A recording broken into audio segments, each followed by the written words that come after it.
Good evening, Randomania, and welcome to the last match for Stage 1, the King's Roads, here in the Final Fantasy Randomizer League. Second league that we've had here. My name is Falconic_FF, and I am joined in the booth tonight by my wife, the beautiful Miss Momo Moist Mogwai. How are you? Doing great. I got to watch some football earlier today, and now we get to wrap up the night with some league wrap-up for week 1. I'm pretty excited, Falconic. Just competition up and down the day. We had football earlier. We've got Randomania races here tonight. Just to fill you guys in here a little bit, we have a forced party composition of Red Mage, Black Mage, Fighter, and Thief. These, of course, were picked by our runners, stage by stage, but letting the winners choose who we're going to be racing here with. We have incentivized locations of ordeals and Canaria Lock. Nothing too crazy there. One of those is pretty common with ordeals. And the incentivized item is the tail. Enemy and boss percentages is going to be 56 to 180%. So on the lower side here. And Warmech is going to be vanilla. So when you hit that Bridge of Destiny, everyone get those Bless RNGs out, and we'll see if we can't get ourselves a little bit of a tin can fight here.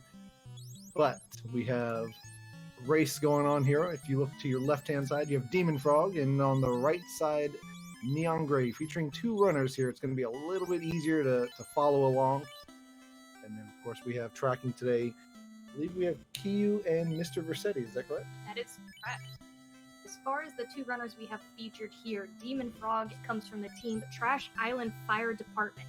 So fighter DemOnFrOg is representing that team tonight. And then we have neongrey on team 3 out of 256. They believe in chances, fiends, bracks, anything that has a low chance to actually hit, they're all about. The meme team, as it were. So on the left-hand side, we already see a couple of enemies here that are rolling a spell script. Wolves with the slow 2. So I'm curious as to what they have past that. Could it be nuke? Are we going to see wolves that are just going to come out blazing, possibly? We'll find out here soon, but I don't think we've seen what imps could possibly have either yet. No, not just yet. Able to run away from the imps. Looks like both runners, at least on screen, are taking a pretty standard route. Both going straight up to Temple of Fiends. Going to check out the chest and see what we have. Heal, bottom left. That's a vanilla cap location. A heal feels just as bad. I'm sure they were hoping for some kind of gear or some money. There's a light axe and silver gauntlet. Light axe not so bad to find. Can swing it early on the fighter. Undead packs along the way, like we see on Neon Gray's side here. And bones. Now he can also use it here. So good item to find early, but probably not exactly what they're looking for.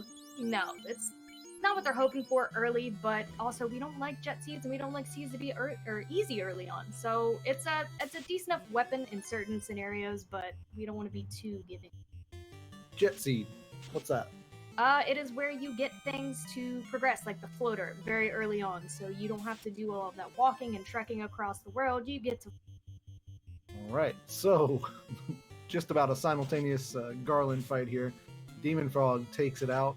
neongrey sure to follow just behind, but not before Cats gets taken out. But the Brack goes out broken into pieces. So part of that 256 team already. And there it is, Falconic. Just what I was saying I didn't want to see. We now have a crown from King, and Princess Sarah gave us the floater. There's the floater. So there's one half of that jet seed you're referring to. We still have to find ourselves canoe along the way, and the game could very well give us the ship and the canal beforehand and kind of open things up. But yeah, usually when you see that floater that early, the game's telling you, yeah, you're going to be flying, and very, very quickly. So I didn't get a chance to take a look at any of the level 1 spells for black or white, although I have seen already Brack going off, so we know that's out there. We'll have to keep an eye out and see what spell this was. Just to fill you guys in, we've got 2 runners on stream, but we have, I believe, about 28 in total. We'll see if we can't kind of give you guys a little bit of information along the way to let you know who our off-stream runners are as far as leaders, possibly potential finishers. Very good chance that DemOnFrOg or neongrey, both excellent runners, could be our top finishers here today. We do have a very good pack here off stream. I see we have Split Punch, Broadster, Salty Fried, Tristal, Minochi 85, Tarnin, Edge Figaro, Shylezia, Magius, and Shadowwalker 227. Looks like we have a couple other runners, but I can't see their... Yeah, absolutely. We're definitely not hurting for participants here. Just to give you guys a little bit of a heads up, it looks like at the moment, and this is just kind of going off the gut feel, Shylazia in the lead. Looks like he's already taking out the pirates. Has looks like his item from Bicky. We won't spoil it just yet because on our screen, Neon Gray here is about to pull it. But take a look over at DemOnFrOg, deciding not to go the route of Bicky and the pirates. Instead, going to turn in the crown and pick up the crystal. Man, that's not a bad idea. No, Falconic, I actually think that's really good because he can route in Matoya on his way to Provoca, save a little bit of time if this does end up being more walking until they get access to that. And with the flags the way that they are, we know that it's going to be vanilla turn-in. So you're going to get the crystal from Astos. You're going to get the herb from Matoya, and you're going to get the key when you turn in to the prince. So one of those quests that you could possibly put off until you have the airship, and I think you're going to see a lot of runners do that. But like you said, he's going to be passing by Matoya anyways. Maybe you get something good from Bicky. We just found out it was the rod, so not the canoe that they were hoping for. No, not at all. Those pirates were not holding canoe that they were wanting. Pirates? I'd like to think of more of them as Buccaneers. That's just me. There you have it, ladies. Buccaneers. The Buccaneers today gave the rod, so now Earth, in effect, possibly do that here. I'm not quite sure that I'd want to go too early, but a couple of races we saw in the previous tournament where early Earth dives really paid off for some of the runners. Yeah, and with flags like these, Falconic, runners finished really quick.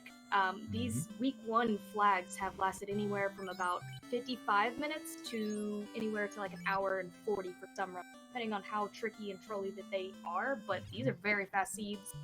There's no time to waste if you're one of these runners. Not at all. Pretty good spell selection here in Provoke as well. I saw Life 2 for the white magic. I think I saw Zap, Ice 2, Light 3 for the black magic. With our force party here, of course, you're going to be able to make use of some of that black magic with both the red mage and the black mage.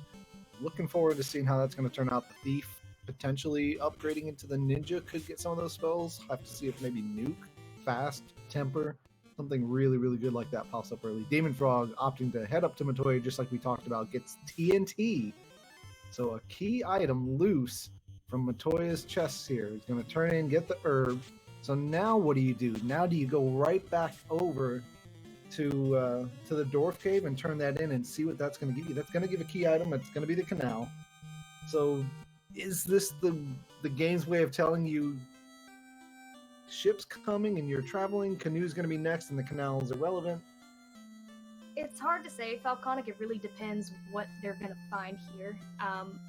There's been games where I've played where I've gotten the TNT, turned it in for the never once did I ended up getting canoe, getting my floater, being in the air. So it's really hard to tell this early on so far, but I would like to see some sailing instead of flying. I think I agree with you here. It's a little bit more fun when they have to work for it and kind of solve the puzzle that the game is putting in front of them here. And sometimes when you get the jet seeds, it just becomes more about who can get to the places that need to be gotten to quicker, and it's not as fun in my mind. So hopefully we see a ship here. Looks like we are going to have a damned character on Neon Gray side. Can you talk a little bit about why somebody might damn that character? Yes. So for people that want to level a little bit quicker, get some of their light warriors to a higher level faster than other runners so that they get those spell charges, they get that magic, they get some other nice stat boosts, you'll dan a character. And that's a very nice way of saying that character is going to take a nap for a very long time until you need to res them for a meat shield until. All right, so on both sides, it looks like the thief. Well, two of them on Neon Gray's side at the moment. I don't think one of those is intentional. Thief is going to be taking a little bit of a nap. I don't know that you're going to see a lot of people do that. I know it's pretty popular to dan the thief or the black belt whenever it shows up in the party. But that thief just brings too many advantages in flags like these where you're going to be running around and checking a few chests anyways. Reduce the ambush rate, increase your preemptive rates. A little bit surprising, but then again, 3-person XP versus 4-person XP. A lot of times you're going to see people diving into TOFR in these flags near the early 20s, high teens, early 20s. The quicker you can get there, the more prepared you can be. It just makes it all that much. I'd agree. You want to get some levels quickly in these early flags, at least for these week 1. We did see that the imps there did have squints, so that's how we lost that thief and that fighter over on Neon Gray's side. But I do think they intended to keep the thief down, but definitely not the fighter. You want to get the fighter levels, and then you want to get them class changed if you get the tail. Will Cleosis in chat, thanks for joining us, buddy. Matoya is dynamite with the TNT. Once again, I want to thank all of you here for joining us here for our last match of Stage 1. What do we call this? Fall League. League number 2. Kicking off Stage 2 on Tuesday, so this is the last chance you get to see. I believe they call this one the King's Roads. Coming up is Marsh Madness. Tuesday is going to be incentivized locations of Marsh Cave and Marsh Cave Locked. So for all of you that like to claim it doesn't exist, well, I'd like to hear what you have to say come Tuesday. You're going to have to pretend there for a week that it does exist if you want to win this game. Oh, don't look now, but the Mad Ponies look like nightmares. The Mad Ponies on Neon Gray's side, giving her a little bit of the business, as they like to say. Takes out her party. They got a reset here, and DemOnFrOg picking up some of his characters over in Canary, getting himself ready for the trek. I don't think DemOnFrOg has seen the Mad Ponies yet, but they are definitely mad this time around. Falconic. They're not happy. They're not happy at all. So that, like we said, that black level 2 just stacked for good magic here. DemOnFrOg gonna turn in the TNT maybe? I think you don't. I think you pass right by Dwarf Cave and make your way down. If you're gonna do Marsh, do it. I would go to Elfland, find out what spells you have there. I just don't think there's any reason just yet to turn in what you know is going to net a canal and give you no extra benefit just yet.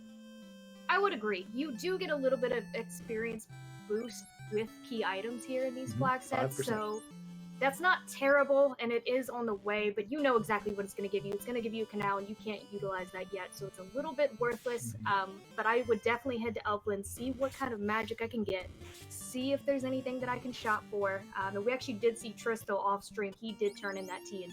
We do see Demon doing that same exact thing.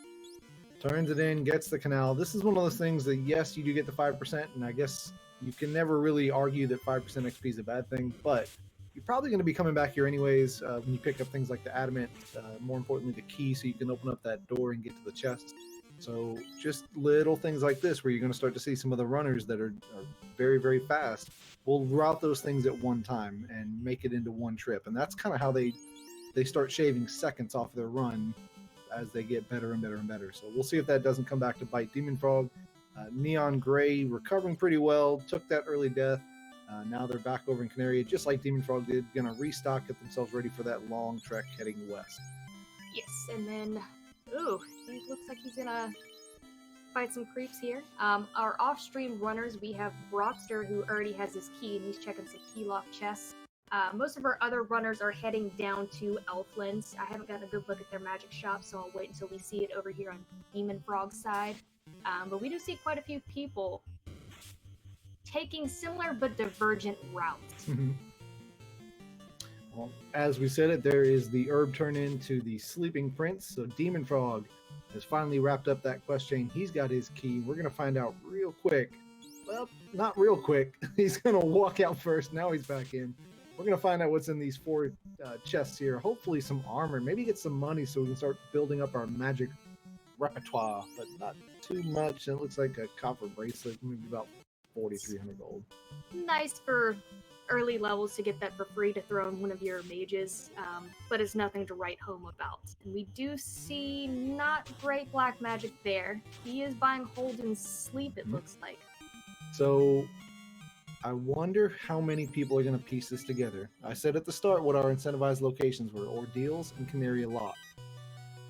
I think the play here, forget Marsh exists. You have your key now. Go to the dwarves and wrap yourself back around the Canary. You're going to get one of 2 things. It's going to be the canoe or it's going to be the ship. I would bet Will Cleosis' next paycheck on it. I don't know how he feels about that bet.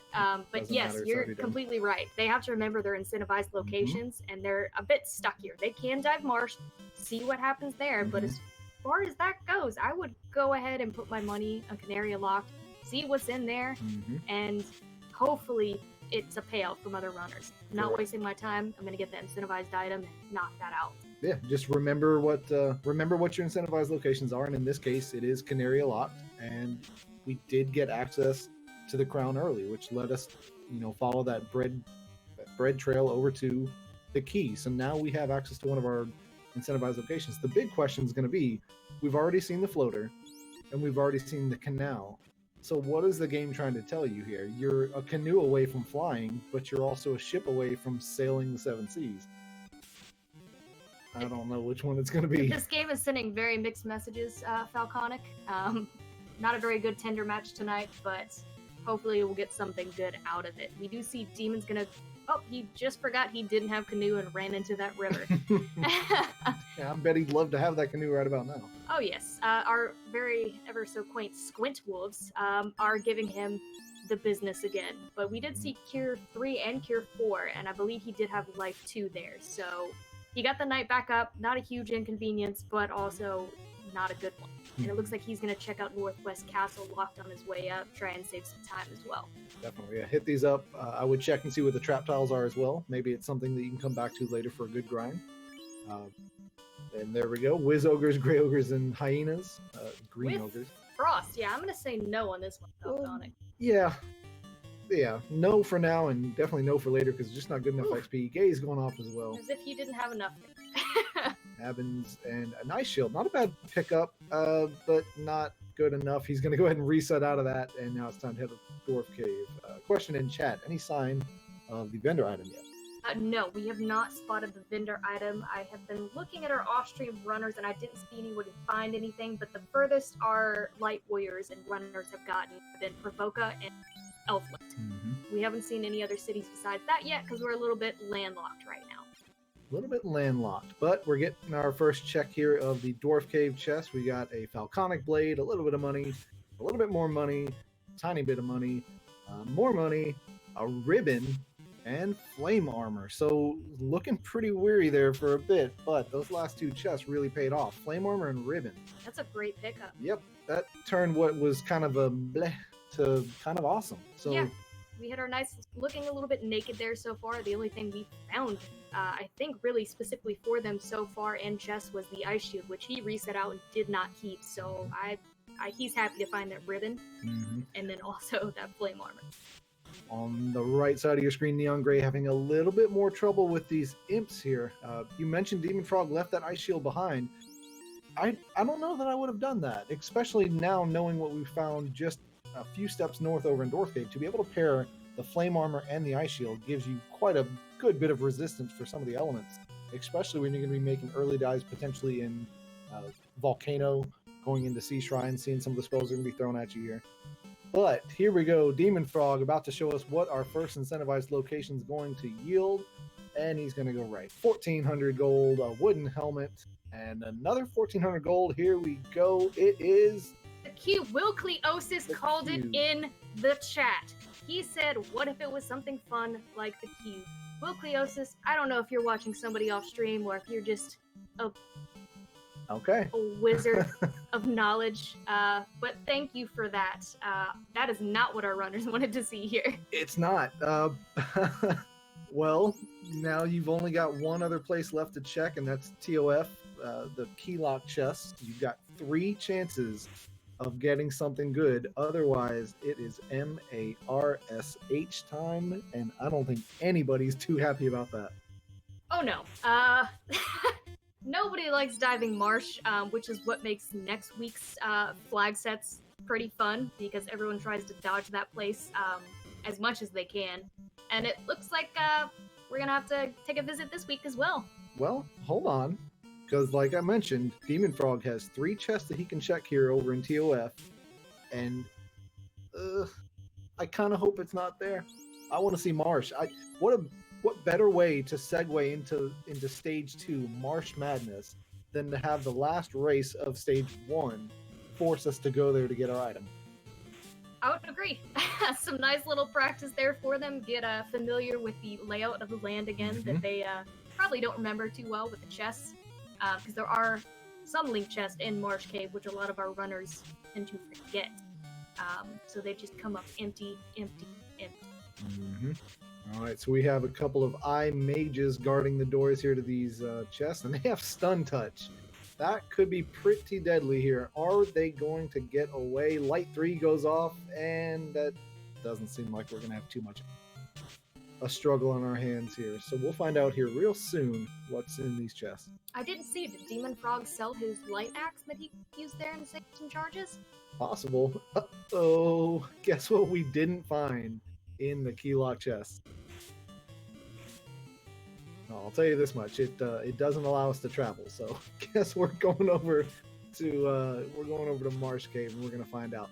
So the real question now becomes: when you go into Marsh Cave, and it splits, you can go north and pick up, what is it, 1, 2, 3, 4 chests, or you can go south and pick up quite a bit more. If the canoe or the ship is in the top 4 chests, do you bother going south, or do you just get out of there? I know a lot of runners wouldn't. They would go hightail it and get their floater and start checking some free chests like Cardia Islands to see what they have. Depending on where I'm at, I might make the gamble to go ahead and check the bottom, because you do have the key. You can go ahead and clear it out and be done with it and never come back, and maybe find something like ribbon or something other runners wouldn't find. So it would be a good gamble, but it really just depends. I've had a lot of empty marshes, and then I've also had some really good payout marshes. I think we saw just, what was it, yesterday? Just yesterday in the run. Maybe it was a couple races ago. I'm confusing them here. The Vorpal, greatest sword of all time, actually ended up being in Marsh Cave, which just progression didn't lead you to go there. A lot of the runners never found it. A couple of them very upset about that, and rightfully so. But, yeah, it's a great pickup for any seed that you can actually class change. It's a great weapon for your knights. For some of you people that don't believe in it, throw it on your red wizard. We have those this game. So we do see Demon is going to go north, which is normally what I do. I go ahead and go north because I hate the middle room with all of the pillar traps that you have to go around, take more encounters than you want. They'd be very, very dangerous. Question in chat. Yeah, I do believe that DemOnFrOg did speak with Vicky after taking out the Buccaneers that held a rod for us. So granted access a little bit further past the vampire when we get ourselves there. Neon Gray continuing to stock up here. A little bit of a speed bump with some of those early deaths, but lots of money, picking up all the spells, slowly and methodically getting ready. And I think that's going to pay off for him pretty well here. We'll see if they don't put that foot to the pedal and slam it all the way down and just kind of get themselves caught up. Neon is one of those runners that has a little bit slower of a start, like myself. I tend to lag behind a little bit in the beginning, but then once I get going, there's no stopping. I'm absolutely foot to the pedal, and Neon is the same. So I do think we're going to see them speed up here a little bit. Oh, don't look now, but was that zombies with crack after stun touch? I do believe so, and that leaves him with 1 light warrior. I think he has life 2 on that, so it's not the worst one to... It's the best one he could hope for, but he doesn't even care. He's just going to carry on. And I think this is just him saying, you know what, I just need to find out what's in these chests. If I don't like it, I'm going to reset. And I don't mind that play, but I would bring the people back to life and still consider hitting that reset button if I don't like what was in the chest here. So very dangerous to be running with just a solo character here. He is steps away from the 2 chests, and I think it's going to pay off. He's got the heal and he's got money, and just like that. Top of Marsh did not pay off. Got a little bit of information about crack there on one of the enemies, but south we go. And it's going to be a dive in there with all of that nasty as well.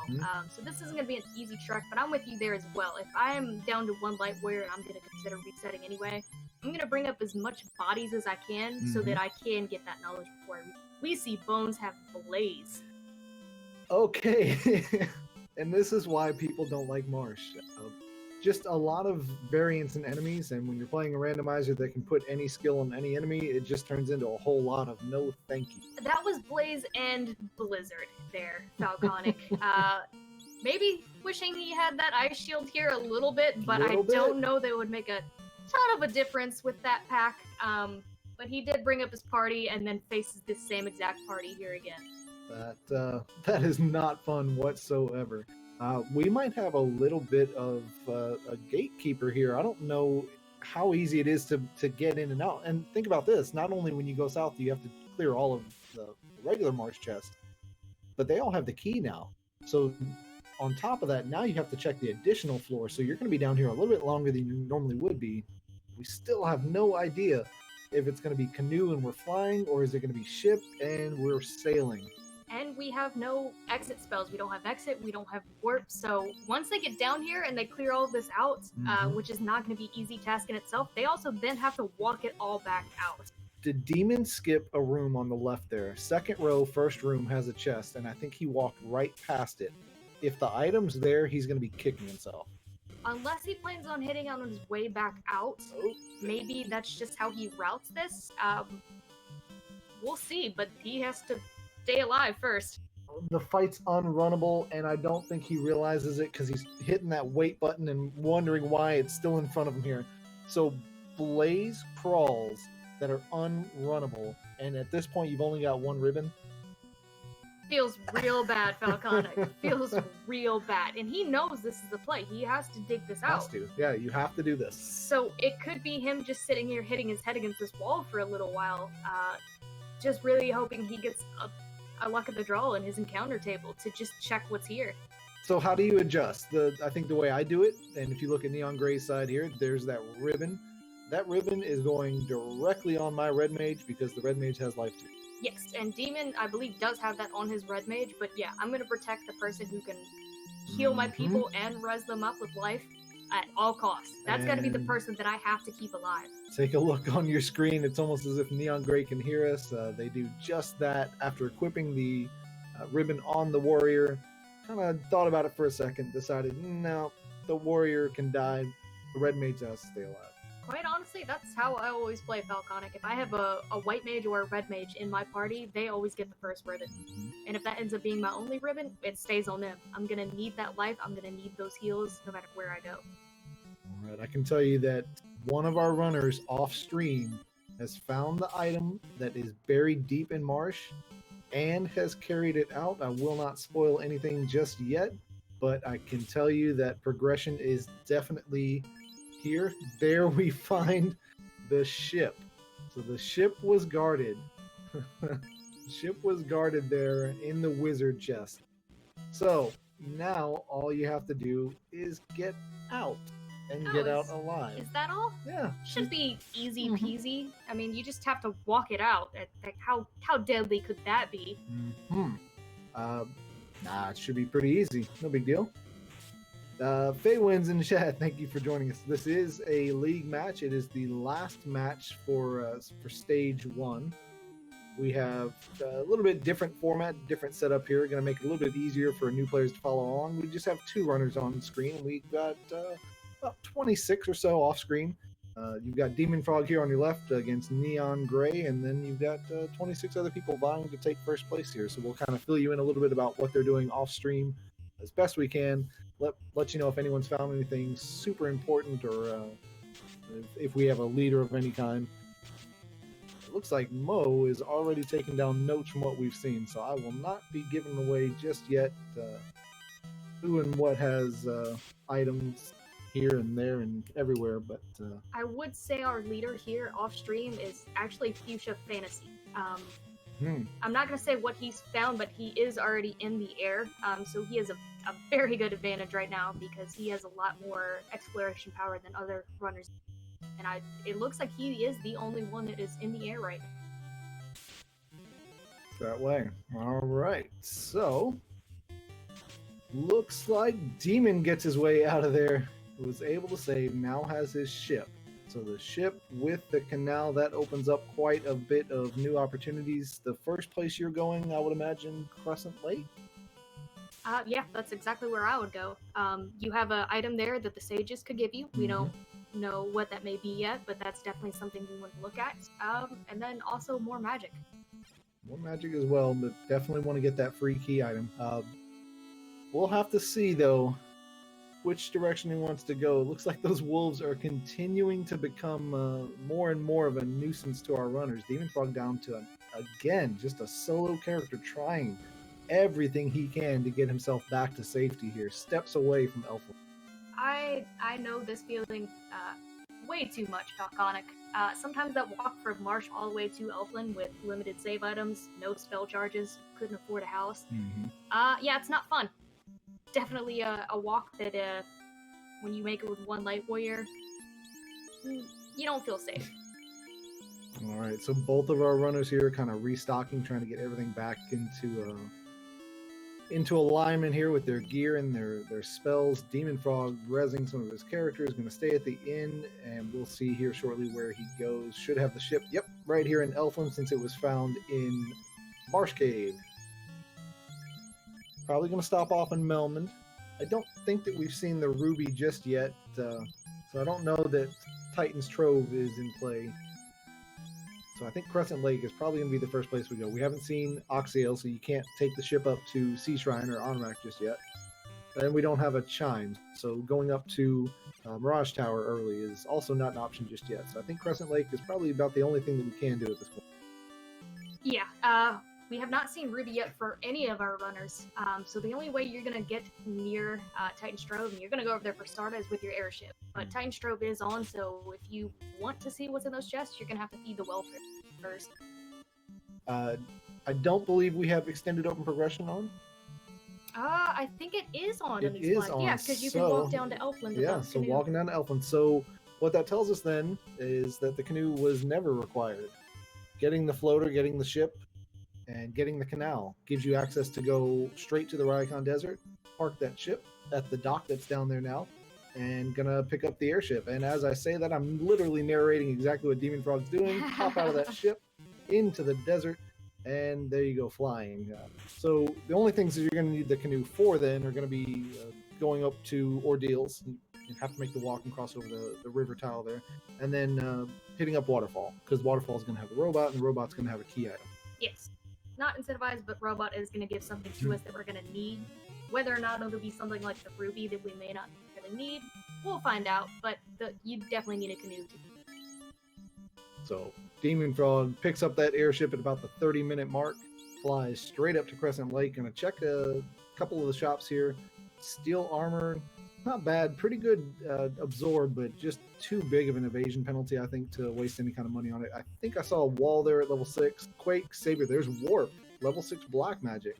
Saber and Warp and Black Magic. That's not terrible to see, but the only thing I saw in that White Magic, very brief seconds we got to see it on the screen, was Warp. And he's more than likely. And our confused old men have the slab. So Edgeworth holding on to the slab here. Pretty typical item for him. Something you can't understand, can't read. You have to take it to somebody to get it taken care of for you there. So Edgeworth with the slab. We'll turn that into Melmond here shortly. Unless some of our runners forget, as some have been known to do from time to time. Somebody once told me a story about someone that translated the slab and then spent the next 20-30 minutes looking for the slab. You know, I think I heard that same exact story, Falconic. Can't remember which specific runner that it was. I bet you it was Minochi. Yeah, sounds like a Minochi thing. There we have started holding on to the canoe. So we do have progression now to go to Ordeals and Waterfall when we want to. But I don't know that he's going to do that yet. I think he's going to go check some more free chests and... He's going to check chests, and on the right-hand side of your screen, Neon Gray is going to find out what some of our runners already found out, and that is that crawls are not fun. Taking a little bit of a setback here. Does get the fight. 2 characters up and running. There's our vendor item, by the way, in the vanilla vendor item location, and it's the vanilla vendor item, the bottle. It's an expensive bottle. I think it was 47K. You were right on it. I don't think they'll be affording that soon, but he also just picked up dragon armor, so he knows where the vendor item is. He got some nice armor pickup here. He's not feeling in too bad of a place, but he's probably not feeling like he's ahead here. Yeah. Dragon armor, definitely a good pickup. Have to wait until you're class promoted to use it. Here's a great fight. 2 Sarias. Hopefully they don't have anything too nasty. They do have a spell list leading off with Lock, but looks like Light 3 is going to make quick work of them. Not too big of a fan, again, of checking Cardia Isles without having the tail, because it means you're going to have to double dip to come back to class promote. But of all the double dips, I think this one's the most forgiving, because there's a lot of chests here. You never know what you're going to find. And with the airship, flying back here doesn't take too much time. But again, it's one of those things where some of our faster runners, you'll see that they do tie those things in. It's those little seconds that they can save that make the difference. Yeah, this one, like you said, is forgiving. There's so much of a chance of payout here that it kind of makes it worth it to go here, especially if you don't plan on clash changing. Some of our runners here in these super quick seeds aren't going to waste the time if they get the tail later in game to clashing. they're gonna go right into Tover and forget all about that rat's tail that they're carrying them. Well, I think you're right about that. I think in this seed, you'd be kind of crazy not to class change because Life 2 was night learnable. And if it's me and I'm having to dive TOF, yeah, I probably want to have that Life 2 as well. But who knows? I mean, if they get all the gear in the world and all the armor, then who cares about Life 2? You probably just go in and steamroll TOF unless something nasty rolls on one of the bosses. But yeah, I'm always a fan of getting my knight some magic when I can. And the ninja, if you keep him alive and get that class change. But I've seen some of our runners here lately just not worry about it. If they already feel behind and they have enough gear to go ahead and face Tover, they just don't want it. Right, off stream, we have a few runners going through what looks like Ordeals, which is our second incentive location. At this point, I gotta think probably looking at the chime over in Ordeals. We've got the bottle, we've already got the rod. Actually, no, the chime will come in from the slab translation. So what's gonna be at? Chat, what do you think? What are we going to find in Ordeals for the incentive locations? Tail, more than likely? We could find Tail, we could find Ruby. Ruby's got to probably come from the robot, maybe? Maybe. I know the runners are going to want that tail from Ordeals. Especially if they're over here, they can fly back over to the Cardi Islands and class change. So this will be interesting here. It is going to be an incentivized location. If it gives something like the Ruby, and the robot instead gives the tail, of course, neither of them are required to progress through the game. So I think you might actually find somebody that doesn't do either of the locations, and they just go on with the game. You've got the rod, you can do Earth. You are going to pick up the bottle as the vendor item. That's going to give you access over to the Sea Shrine. And then turning in the slab translation is going to get you the chime. We've already got the cube. So technically, we could just go about our business and finish the game here. Is that a way that somebody might save some time, is skipping what could be the tail location? Yes, if they have all their items that they have for go, like let's say they find the loot here instead of the tail, yeah, they may not even worry about going to robot if they have all the things they need to go. They have, weapons and armor that they feel comfortable with going into Topher, spell charges later on for later magic that they feel comfortable with. Yeah, I think some of our runners might. Ooh, iguanas have thunder, and chat points out that which I've missed because just off the game today, the loot is also out there in the rotation, and it turns out that that might be pretty important to beating the game. I think that there's a staircase somewhere out there that you have to play music to open up. I'm not sure. Something like that. I'm not sure why that staircase has a stone door over it, why it wants to hear music, but hey, if it wants to hear music, we'll give it music. It doesn't make too much sense here. I would imagine you could just take the rod and bash that plate just like you did over in the vampire's room, but apparently this one's special and it's musically activated. Neon Gray still in the Marsh cave, but finally on that south floor. How long until they find out that it's actually the ship right here, but it's guarded by a frost dragon? Gonna run, and there it is. So now all they have to do, again, is just walk it out. You just got to get out of here. And that's the play that I see. Yeah, Neon's just going to go straight out of there. They're not even going to worry about checking anything else. They have their progression item. They're going to get the heck out of dodge and hope that they live on something else. We see DemOnFrOg playing us the lovely music we all love to hear while he fights that pillar boss maze. That's always fun to go through. You're always hearing just the first few tones of the soundtrack before going through the pillars, and it starts all over again here. Makes his way through. That's a pretty good trap tile, I think.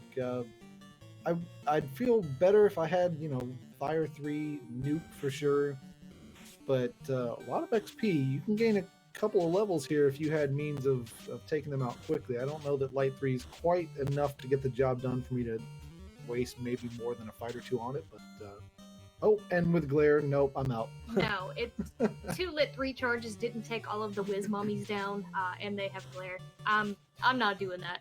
I'm gonna just keep on going about my business, and I'm sure I'll find a better trap tile somewhere along the way. Having that light axe, though, definitely makes that fight a little bit more doable, but the chances that they're just gonna land that glare, no thank you. Running into Mancats, that is Will Cleosis' favorite enemy in the game. Crawl on Neon Gray's side, doing every bit of damage that we knew that they would. Unfortunately, she doesn't get that ship out, but at this point, don't have any other choice. You have to get in there. So I agree. She knows right where it's at, so she can skip all these other chests and then try and crawl that back out. But again, it's not an easy endeavor. And we did see the tail being Ordeal's incentivized items, so Demon will probably clash chain since he's right here next to the island still. But that leaves loot still out in the open. vanilla tail and vanilla bottle and the vanilla bottle location. Everything's feeling a little bit vanilla here today. But yeah, I think you're right. DemOnFrOg does have the airship. I would class change sooner rather than later before you start picking up too many levels. Anytime you can class change and get that knight his spells starting at level 15 feels pretty good because it's you'll know that all you gotta do is get to 21 and have 4 charges of everything. Yeah, it would make me feel better going into some of these dungeons here with like 2 charge on multiple characters. Yeah, absolutely. If I can enter Sea Shrine potentially with even just having a knight with 1 cast of life too, makes me feel a little bit better. So the question now becomes, you've got your floater, you have your tail on demon side, you've got the bottle, you could swing over to Gaia. Where do you go? What's next? Volcano? There's no reason to do ice cave just yet. The entire world's your oyster. Well, we still have to have Demon buy that bottle. It was pretty expensive, so I don't think Sea Shrine's on the table for him just yet unless he wants to sell a lot of his equipment off. So your play would probably be either if you really wanted to check Waterfall, which I don't think would be a good decision until you are ready to tackle Sea and just hit both of those locations at once, is to go Volcano. Yeah, I think Volcano is the answer. A lot of chest density. You could just hit up the armory and see if you couldn't get enough money, good armor, weapons. Easy fiend to take out, very easy dungeon to route because of the lava trap tiles where you're avoiding lots of unnecessary fights. I think my play would be Volcano here. Neon Gray picks up the ship again and is booking it. Just booking it, trying to get out of here.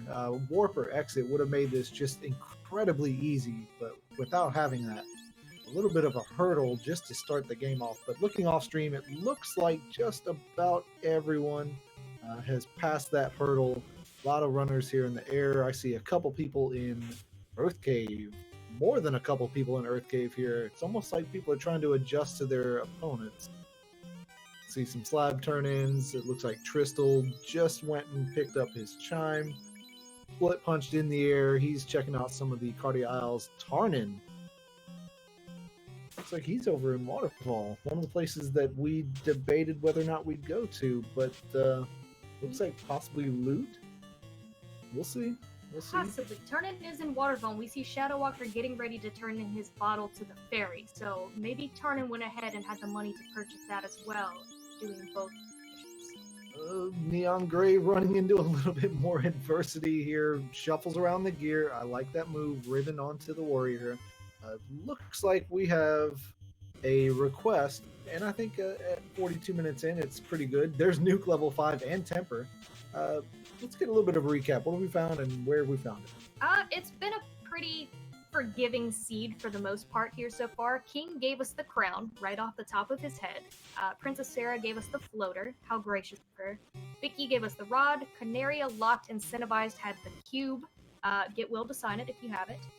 Sages gave us the slab. Sarda had the canoe. Ordeals held the tail. We found a loose TNT in Latoya's chest and a ship in Marsh Cave. So we did have access to go ahead and get in the air, which you see a lot of our runners have already. Really, the only hurdle they've had so far have been the Marsh Cave enemy. And as you say that, Neon Gray took yet another unfortunate wipe, and the hits just keep on coming because here we are again with these crawls. I mean, at some point, there's not much else you can do. I'm sure you attempt to do a power reset, see if you can't route that enemy group out, and then if you just keep running into it, just soft resets from there. Just hope that you can find a good run in the encounter table, maybe get some different enemies in here. Just not fun whatsoever. DemOnFrOg, though, looks like he got his money reserves built up a little bit there, just shy from being able to afford the bottle, but here we are spending, trying to get our heals and pures and softs up, so he's about a cool 13k away at this point, I believe. Yeah, he's definitely stocking up for the worst here, which is great. You never want to be mid-volcano and have 2 of your light warriors be stoned or poisoned and no way to really keep that ticking damage or bring them back to be useful. So it's definitely good to have a couple of those in your inventory, especially if you haven't seen it from these early enemies yet. We haven't. We've seen Squint, we've seen Glare, we've seen Blizzard, but we haven't seen any Stone Touch yet. Neon Gray takes another wipe. Marsh Cave.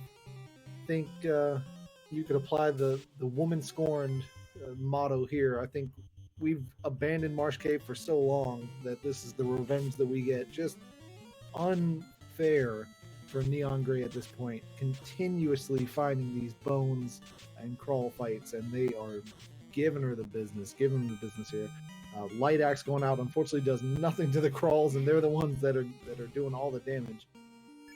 But they're not giving up, and you got to appreciate that. 7, 8, 9 trips in, it demoralizes you a bit. Oh yeah, it doesn't feel good, but they know they need that ship. They've seen it, they know where it's at, they just have to get it out. And that can be some of the worst feelings, is to know where the item is, know what you need to get out, but can't get out. I've hit this wall, it sucks, but Marsh Cave's a little bit mad that you left her text on red for too many days in a row. Well, if anyone's going to stick this through, it's going to be Neon Gray. They're one of the more common challenge seed runners, and if you've ever played a seed that just asks you to continuously die over and over and over and push your way through, it's going to be some of those challenge seeds, and they continuously fight through and put up time. So I have no doubt that eventually Neon's going to take the ship out of here and get on the move. We're seeing Demon get a good trap tile here. Besides the cremate he didn't see the first time, this eye is actually a grind tile in Volcano right now. That's Thunder, though. And Thunder. Cremate and Thunder. He did not see that the first eye he killed, and I think he is going to go ahead and write off this grind tile. Now, for now, anyways. Yes. Maybe pick up another ribbon. Maybe this is where I come to get a few more levels later on. It looks like the eye didn't have too much health, so if, say you come back here closer to level 18, 19, you're dealing some damage. That's probably a fight that you can take out in one turn and easily pick up a level or two just to kind of pad yourself for TOF. Yes, but definitely something I'm not going to take right now when I still need to explore some of the volcano. We do see a Pete here, which is pretty good XP, but he runs from it. I think he's just going to go ahead and get some knowledge here and take as minimal encounters as he can, knowing he's going to see these eyes a couple times on the element trap tile. Neon Gray picks up that ship, and now they are booking it, trying to finally run this out. If they can just get, there's one floor down, 2 left to go, booking it, and gargoyles popping up. This is a good fight to see. Gargoyles, I don't believe, had anything super deadly, just a lot of hits. I didn't see any stun touch or death touch or stone touch, nothing like that from them where it could be pretty deadly, but we'll find out. A lot of money over here in... there's another good trap tile as well for Demon in the armory. Money so far. We'll find out what's in the chest. Neon Gray 1 floor away from getting this ship out of here and saying goodbye to Marsh Cave. Get out of the way, Barry Sanders juking and jiving. She did it! Neon Gray gets the ship out of Marsh Cave and immediately saves. And I can only imagine the sigh of relief coming from Neon Gray at this point, because finally we are getting ourselves on the move. So she's turning around over on DemOnFrOg. He's leaving the... Did he pick up the chest? He did. He went north and got the chest. Now DemOnFrOg is going to be coming around, and it looks like he's going to go deeper. He's not going to save after the armory. Let's see. We have an issue with the stream, so we're going to restart this for a second. Bear with us. Apologies for that. There we go. DemOnFrOg making his way. He's through onto floor 5 of the volcano. Neon Gray looks like...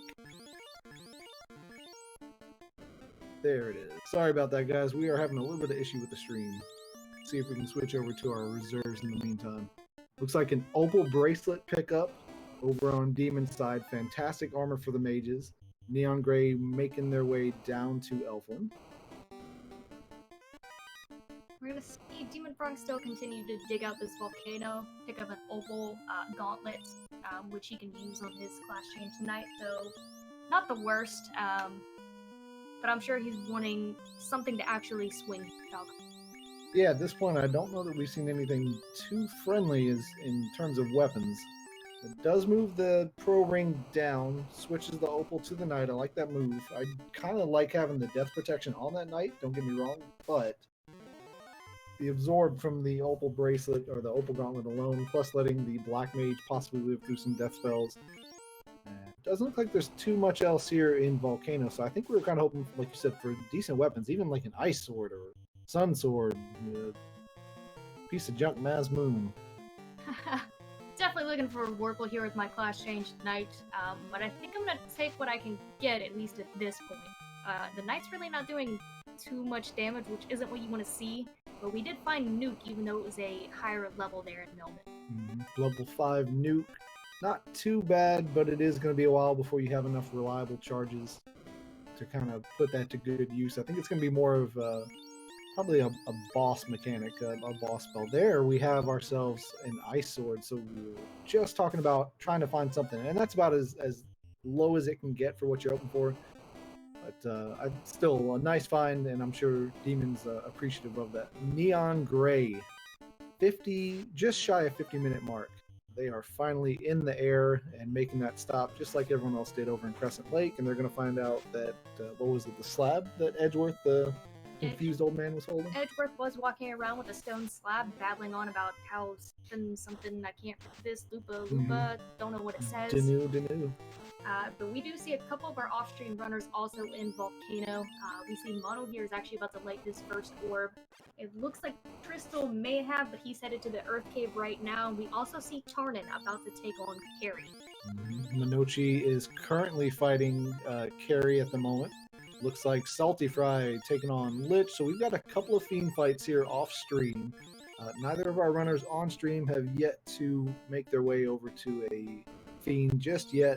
But DemOnFrOg proving me wrong as I say that.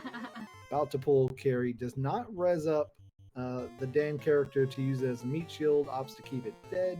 And we're going to find out here real quick what type of boss Carrie's going to be. Debating. Do I want to use Ruse? Do I want to quad X right off the bat? What do I want to do?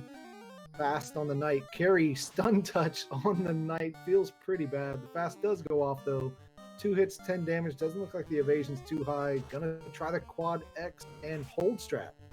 I like the hold strats. Carrie's susceptible to the status effects here.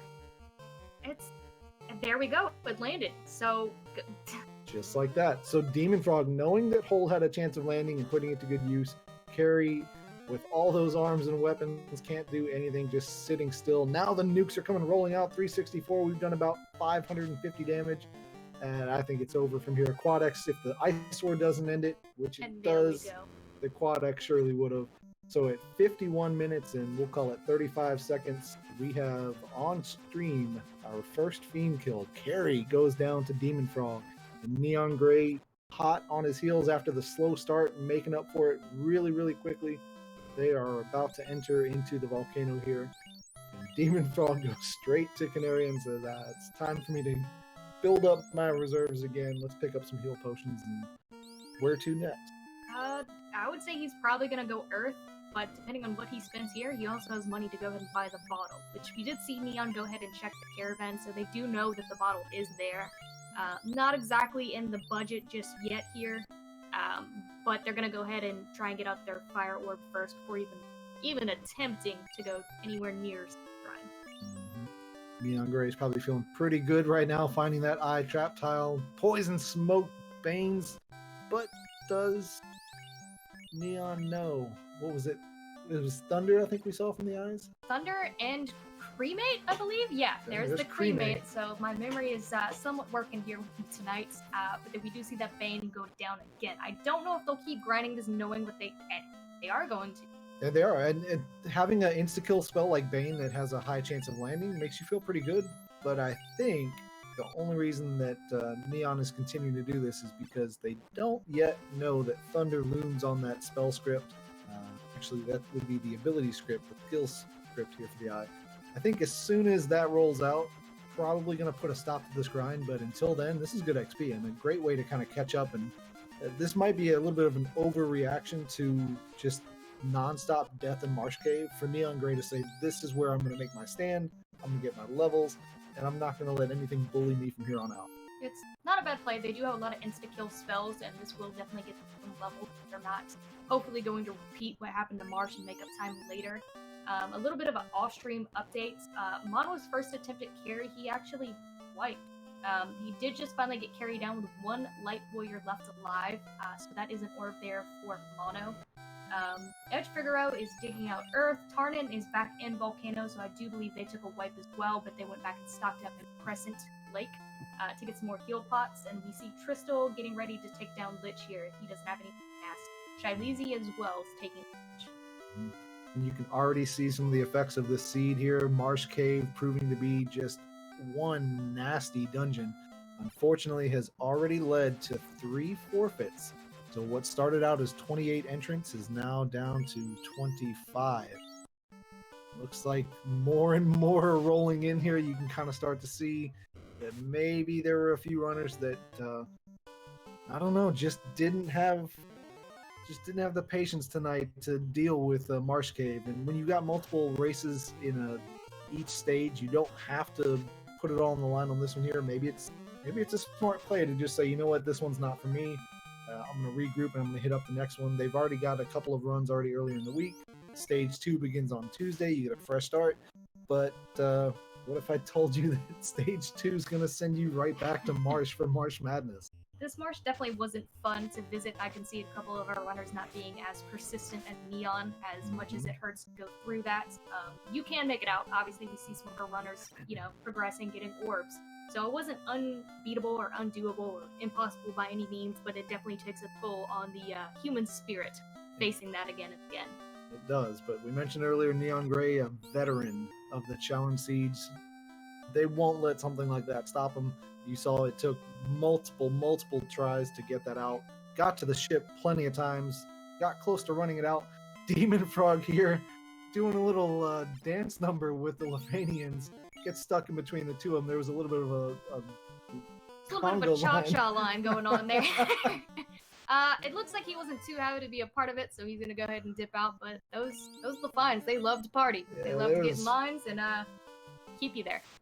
Somebody please clip that and put on some was it Congo music? Some Congo, maybe some Mambo number 5.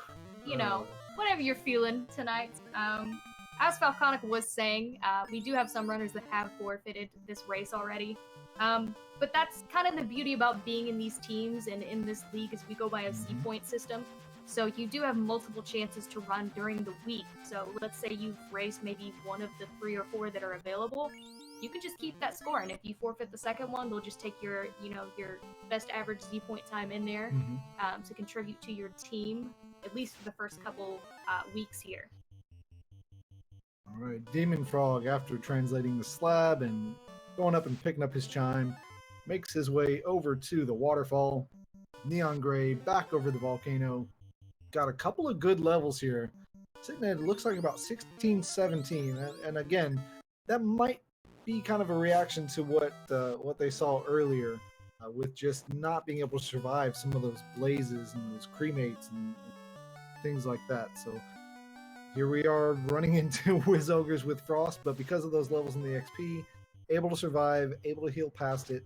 I think it was a good move. A little bit of time spent making the grind there, but with an eye, it's not a bad grind whatsoever. A little bit of a divergence that we see here off stream. Mono has cleared out Earth and Volcano already, and he went ahead and is heading to Mirage Tower with the cube. In his chime, he did go ahead and translate the slab, but all of our other runners seem to be getting the Oxale, preparing for Seed. We see Mono going to Mirage.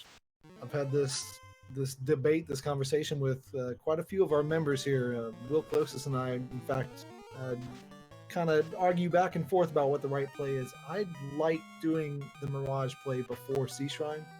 I really like the chest density that you get there in Mirage. Now, Sky starts to spread out a little bit, but my argument with that one is that the enemies you fight along the way are just a fantastic way to also get levels as you're getting the chests.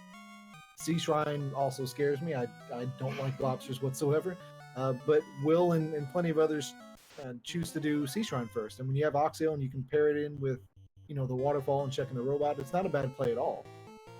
The question then becomes, if you go to the water or if you go to Sea Shrine, Do you bother going right to the mermaids? Or do you go straight left and then dip back right? There's a lot of options on the table. It depends how far behind I feel, Falcon. That's obviously not incentivized, but it could be a good payout. Maybe I'm gonna find a sword or a ribbon there, or something else that I would really like to see, like power bonk. But if I'm feeling behind, I may just go straight to Kraken. But it also depends what I see open. If I don't have the availability to go to Mirage early, and what I have open to me is C, I'll probably go ahead and dig it out because I need to find something to Mirage anyway. And there we see Neon Gray picking up, what was that, Falconic? The greatest sword in the game, the Vorpal. The Game Changer? The Game Changer.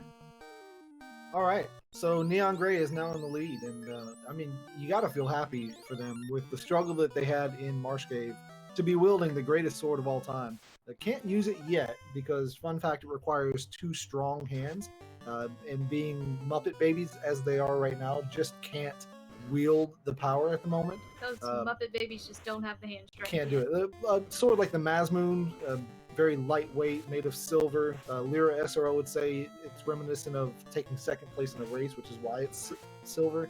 You can hold that with one hand all day. It's a lot like tinfoil. Yeah, it's tinfoil basically. Very, very weak sword, but Vorpal in hand, and I think that's all the motivation Neon Gray needs to push through. So really, I would say that the game has changed. That would be an accurate statement there, Falconic. Neon definitely isn't hating seeing that. And as we sort of predicted, the robot was holding onto the loot. Maybe he's playing those lobsters a little bit of a song. Maybe it makes him less angry. Maybe he really has the secrets to defeating Sea Shrine. Maybe. So here's an interesting question. Neon Gray digs out the katana from Volcano Armory. The best sword we've seen so far for the night was the Ice Sword. Vorpal now pick up from Neon Gray. DemOnFrOg, I don't know the DemOnFrOg checked that chest, so he's stuck with the Ice Sword. What would you consider, or what would you think about probably bringing that thief back up, throwing the katana onto it, and then letting the knight wield the Vorpal? That gives you 2 characters with very strong swords with high crit rates. You know, that's not a bad play here, especially since Neon hasn't seen where Nuke or anything is yet, so they don't know that there are powerful spell charges out there. So at this point, they gotta be debating in their head, do I want to bring up that thief that I know can get a weapon here very shortly once I find that tail, get it some experience and levels and make it more than a meat shield here for Topher?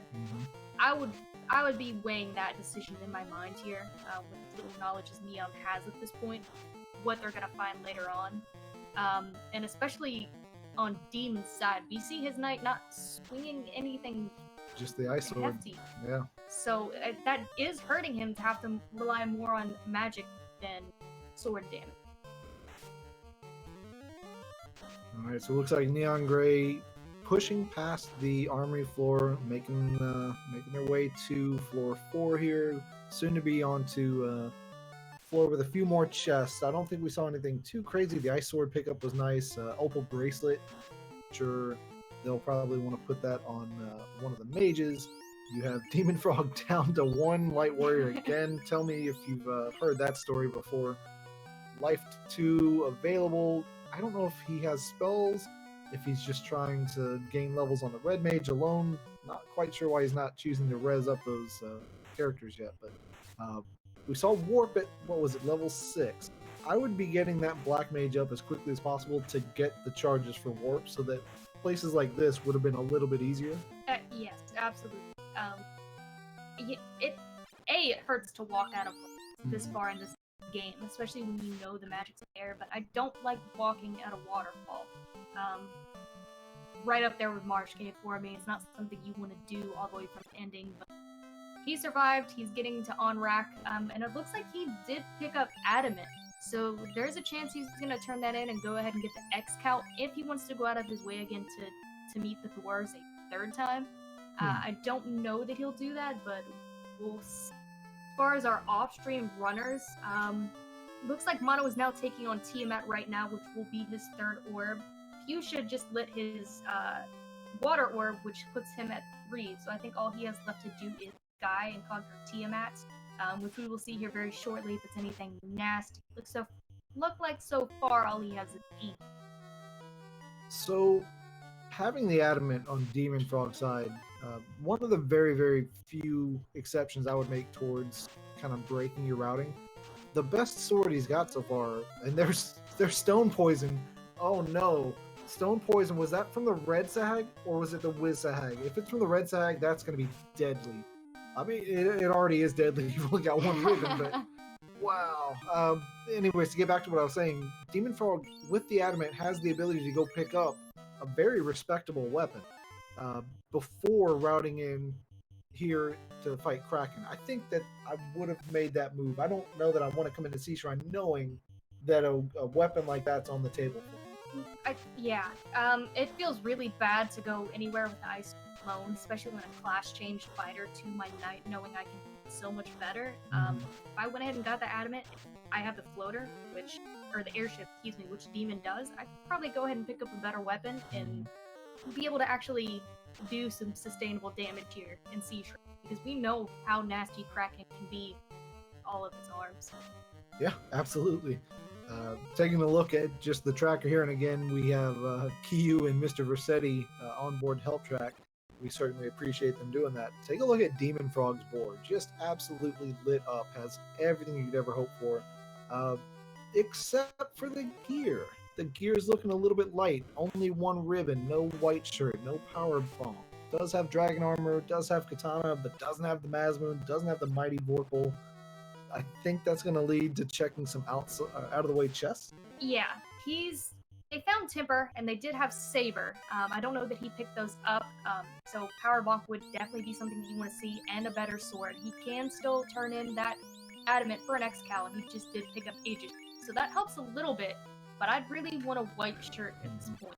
Well, that Aegis shield couldn't come too soon there, because we know the packs of sags here have stone poison, so that's going to protect against that. So now you got two characters that are going to make it through that fight. Really would like to find at least one more ribbon before you start feeling too comfortable. But weapons, again, weapons. Just swinging the ice sword does not feel too good here. You know, X-Cal is on the board. Vorpal we saw was in Volcano. I have to think he's not going to go back and check that, so that's off the table for him. Feels pretty bad. Maybe he gets lucky and finds the Mazmoon, but he doesn't have a white mage, so I don't know who you put the Mazmoon on. Honestly, he probably put it on his red wizard at this point. Just to have something else doing damage if he does pick up that X-Cal and go out of his way. If not, he's gonna put that on his knight when he finds it, if he finds it. But yeah, he only has somewhat good protection, really, with a ribbon on his red wizard. His knight has some good armor, but it's not going to help with stone type that on. Yeah, and you can't swing armor, so it does you no good when it's time to put out some damage. Looks like off stream we've got a couple runners in Mirage Tower at the moment. It looks like I see some Sea Shrine, Shadow Walker throwing out the Brack strats onto Kraken. Very good strategy as well. Tarnin class changing, turning in that tail. So a little bit of everything. Yeah, Fuchsia's rushing for his fourth orb right now, making his way through Mirage. Split Punch is also going through Mirage, but I think that will be his third orb. I think it's the second. So really, Fuchsia is our person in the lead right now, as far as I can see. Which is no surprise. Fuchsia is a fast runner here in the community. I'm sure you've all heard his name here before. Great runner, very fast. Same with people like Tristal, Edge. So it's not strange to see him, people like Mono in here. We just saw Shadow Walker go ahead and get his water orb. He did defeat Kraken. We see Demon making his... Speaking of, yeah, DemOnFrOg on the floor of Kraken.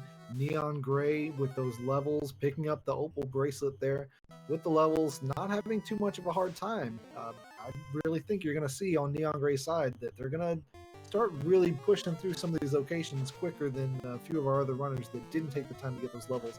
So it kind of comes to the question of, was it worth spending the time to get the levels or not taking a grind and just kind of rushing through?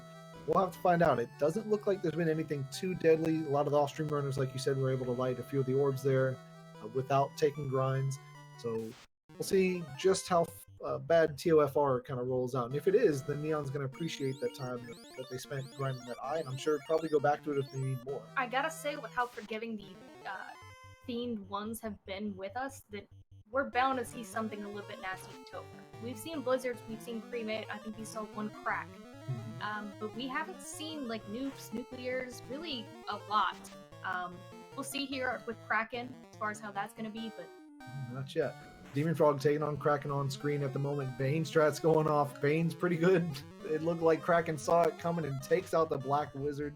So you've only got one Bane cast going off. Brack would feel a little bit better here because it has a higher single target chance going off, but I don't know that he's got Brack. Invis 2's going off, trying to mitigate some of that damage that Kraken with all those E-Honda hands can do. Still hitting pretty good. 22 damage though, so now the Invis 2s are starting to pay off. Bruise on the Knight, great pickup by DemOnFrOg. Bane goes off yet again, ineffective ruse. We're going to continue to make sure that Knight stays alive. Invis 2s, nope, you got enough. Throw another Bane out. Is it going to work? Poison Smoke Terminated! DemOnFrOg. Oh, it looks like he might be jumping ship over to Team 3 out of 256 with spells like that. Takes out Kraken with Bane. Poison Smoke, Falconic. A little strange to see a Kraken be susceptible to that, but it's not too crazy. I mean, if you think about it, the Fiend of Earth is susceptible to Earth magic with Quake, so there you go. Carry with damage poison, but that wizard staff that was picked up by Neon Gray in the red D chest is already being put to use, and we saw Demon Land hold. Can the wizard staff confuse Carry and make the Fiend of Fire cast fire on herself? Hold lands. So just like DemOnFrOg, hold lands, and now it's time to go. Neon Gray, just past the 1 hour 10-minute mark, needs to start putting out some damage now. Light 3 going off to Carry, doesn't do a whole lot of damage, 50. Going with another Light 3, 43 damage. The Knight is stunned at the moment, cannot do any sort of damage, so we're holding literally all of our hopes and dreams on Light 3 spell against the Fiend of Fire. That hold could not have worked out any better, because right now, without that, damage poison on the skill list would have been a disaster. So Light 3s continue to go out, 55 damage. We're just slowly chipping away. Light 3s again. You have Brack, but Brack doesn't really land too well on Carry. Light 3 going off again, 37 damage. I don't know if we saw just how much health Carry had, but at this point, I would start to maybe throw out a Quad X. Yeah, there wasn't a ton of health there. I do know that. That Quad X would have landed for DemOnFrOg had his other not. Yeah. This does not feel good. Oh, but hold lands again, but you have to try Quad X. You don't know how much damage is left, but you've already done enough chip damage. Just try it. Just see if maybe it lands, and we'll see if Neon Gray eventually gets to it. Zap has a chance of working. It's not a high chance. There's the Quad X. So Light 3 goes off, does 36 damage. We've done about 300 damage. Quad X goes out to Carry. Terminated. So Neon Gray, again, as if they're listening in, throws out the Quad X, and we have yet again an insta-kill spell on a Fiend. We saw Bane go off for DemOnFrOg against Kraken, and now Neon Gray with a Quad X. Very, very veteran move. It is a veteran move, Falconic. We see Demon did pick up the X-Cal there from the blacksmith, and he's in his way in Earth Cave. We actually have our first runner in Temple of Fiends, and it is Fuchsia Fantasy. Just over an hour, he is in Temple. And that is a fantastic time, considering what we had to deal with the Marsh Cave here. So on stream, we've got Neon Gray with an orb lit, Demon with 2 orbs lit, and he is just absolutely booking it here. Not stopping for a second to check any of these chests. I think he feels good about the X-Cal. Doesn't have that Vorpal, but gear's looking okay. Still missing some of those crucial items though. No white shirt. Power Bonk would be really, really nice to have here. I'm sure he wants a better weapon. He's not going to get that just yet though. So I think that Red Mage is going to be a spellcaster for him. I would agree with you. I don't think he's too wrapped up in finding a weapon for that at this point, especially since he passed up the Vorpal and Volcano. How this was a pretty forgiving seed in the beginning and how fast you got through it. Demon's probably feeling a little bit behind here, and I think he's gonna go mode a lot of this here. That X-Cal putting in some work. There was some sort of bug or something standing in that doorway. Whatever it was, it's not there anymore. Gonna make his way down to the last floor before Lich. Not even checking. A little bit faster to route this room through the middle. So unless he's going to check these chests here on the bottom, he's going a little bit out of his way to get to that staircase at the top left. That's something I'll have to yell at him about later because he knows better. But we'll see. Maybe he is checking the 3 chests at the bottom, though I don't know that you would do that if you skip the chests up top. Neon Gray. Looks like they are rearranging some of their gear. Gear looks pretty good. A little barren, but good nonetheless. Pro Rings, Flame Armor, Ice Shield, that's a good pairing. Ribbons. I like a little bit of it. Could bear to maybe get another ribbon somewhere. The Aegis Shield we saw was in C. I'm sure they'll pick that up, and that'll be a good bit of stone resistance for the night, which they're going to need because the Sag packs had stone poison. Yeah, definitely gonna need something there. I would definitely feel more comfortable with another ribbon, especially before facing Topher. I'm not sure how many Fuchsia had, but it looks like he got through Lich 2 no problems, making his way to Gary. Demerin 2 in chat, thank you for joining us. Throwing out a little bit of the extra facts, trying to explain how the game works on the back end. DemOnFrOg, as we speak, just shy of 1 hour and 15 minutes, is rolling up onto Lich, the 3rd fiend here. Now, Lich is susceptible to Earth, so if you have Quake, now's the time to use it, but just going pure damage. Nukes, below roll. Lich doesn't have quite the firepower. It throws out a fire too. Another nuke goes out. We're at about 300, but the X-Cal is doing some work. 230. What fiend? I don't know, but we found an orb in that room, so there had to been one in there, right? Couldn't tell you. So at the 1 hour and 15 minute mark, DemOnFrOg has 3 orbs lit. Stopping off in Melman. What is it we're looking for here in Melman? Gonna hit up the armor shop. Pro Rings. Alright, so the Pro Rings for 17k. Pretty good price for them. Death resistance. No reason not to have that on every single one of your party members. Neon Gray hitting up the item shop here in Gaia. Would imagine probably going to be turning in that bottle here soon if they bought it. But I don't know that Neon Gray has been to the Oasis to find out that that's the They vendor have item. been to the Oasis and they saw it early on, but they did not have money enough to buy it. I did not see them dip back. And they don't have the money now either. No. They may have dipped back. Actually, I think that they might have bought it because there'd be no reason to come all this way, and that could be why they don't have a lot of money to begin with. So we'll have to take a look and see. Yeah, so the bottle was purchased, and now Oxyale. So I gotta imagine Neon's going to be making their way over to the waterfall area and hit up Sea Shrine. Or don't want to play the bad spoiler here, but I think probably going to run into a brick wall with some of those Wiz Sahags with only 1 ribbon. Yeah, they are going ahead and checking out ordeals, so they're kind of making their way left in order that makes sense. So they'll get that tail and probably go ahead and clash change, which will help a little bit, especially since they have that Vorpal. They'll have something to actually swing. With that Wiz Sahag, no, it's not going to be friendly at all. It's going to feel sort of like Marsh again, so not what you want to see.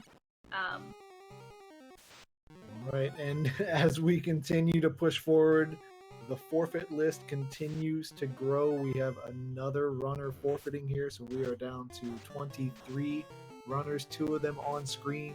Neon Gray on your right side struggled in Marsh Cave, struggled a little bit more than some of the other runners, but did not let that deter him. Eventually got the ship out, and since then has just been on a tear, crossing off locations, took out the Fiend of Fire already. DemOnFrOg had a little bit of an easier time getting out of that Marsh Cave with the ship. In case you guys missed it, Bones and Crawls were everywhere. Crawls had Blizzard. Crawls also had Blaze, I believe it was. And it was first turn. So just absolutely demolished our runners. Was not fun. A lot of runners got to the ship, which was in the wizard chest, but couldn't get out alive. But finally everyone else did. So DemOnFrOg pushing his way through here in Sky.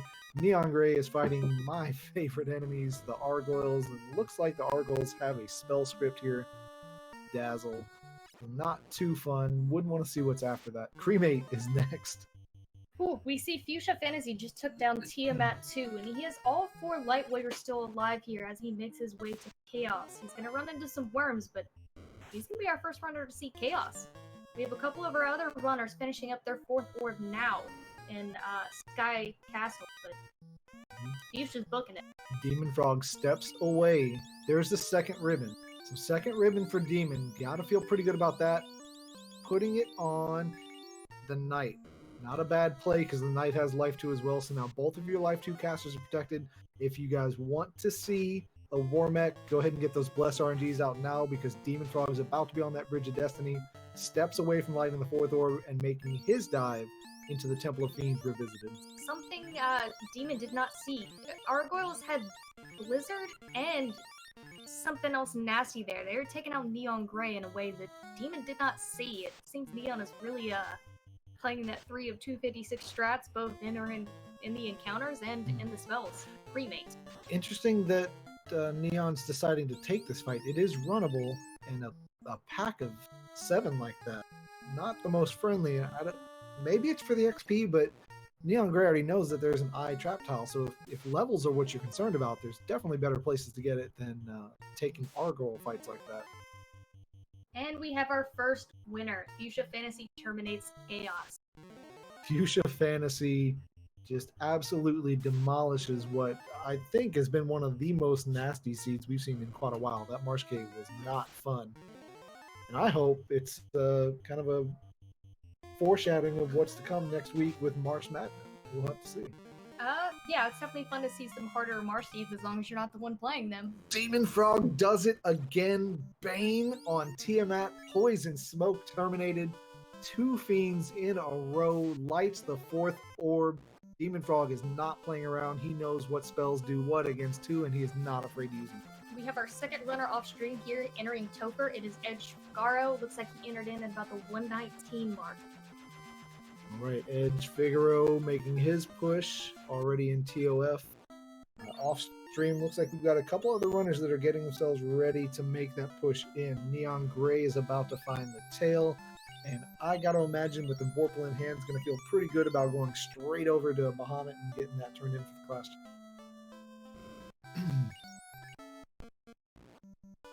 DemOnFrOg getting himself ready. I don't know that he feels comfortable. I know DemOnFrOg. I'm sure he'd love to have like the white shirt, power gauntlet. Who's to say it's not in TOFR though in some of those chests? It could be in a validation chest. We haven't seen that yet on stream. There are 2 chests just south of Carry 2 that actually aren't that far out of the way.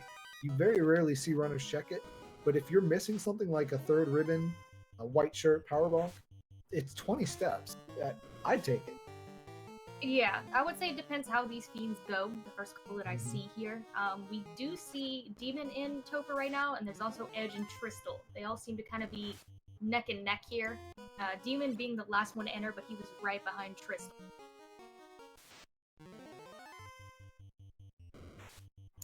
We see Neon Gray making their way out of ordeals. I'd imagine they're going to go ahead and hit Waterfall and Sea Shrine here, but we'll see here in just a moment. DemOnFrOg finding a pack of Badmen. They don't seem to be too bad. They let them run away, which is good because that is not always the case. And we'll see if we can get a look here at the validation. What exactly is in here? He may check them, he may not, but it would be nice to see what's in there. Yeah, I think most everyone checks the validation chest unless you just have everything you were ever hoping to find. But Demon proves me wrong because he just skips right by. I think he is probably got one eye on that SRL chat, has already seen that Fuchsia finished. Probably feeling a little bit rushed here, starting to think that maybe more and more runners are going to start to get that dot done. So just pushing straight through. So not going to check the carry chest. There's just no way. Not if he's not going to take the time to do the validation chest. So he's got to feel like this is the time. This is the place to be. I need to go right now. He is pushing through. Edge Figaro, just to update you guys off screen, the runner here looks like taking on Carry 2. Tristal is in TOFR. Tristal and DemOnFrOg are on the exact same floor. DemOnFrOg is just a little bit ahead. So neck and neck here.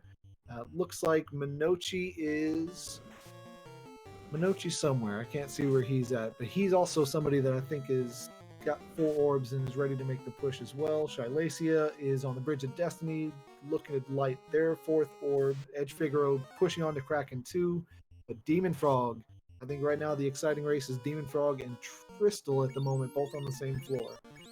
Neon Gray hitting up the Cardia Isles here, going to be checking for the chests, and because they waited until they had the tail, they can actually save a trip here. Just do everything all at once. Yeah, this is great routing. To see Demon possibly finish here in the top 3 or 4 is going to be great for his team.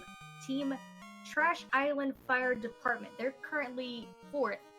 Z points, where Tristal is on Team Legends of League, and they are in 1st right now. So if he can beat Tristal, that's going to be some good Z points for his team. He also has 2 other teammates racing here tonight with him. Shylezia and Tarnin are both on Trash Island Fire Department. Still have no idea where that name came from, but I love it. I think my favorite team in the league, just team name alone and the idea of the concept, Team FriendMech. What about you? Team FriendMech really speaks to me, but also like Team Apathy. That also speaks to me, Falconic. I don't know how I feel about Team Apathy. I can go either way, I suppose. Yeah, I mean, they're not a favorite, but they're not the worst. But, Yeah. you know, right in the middle. Yeah.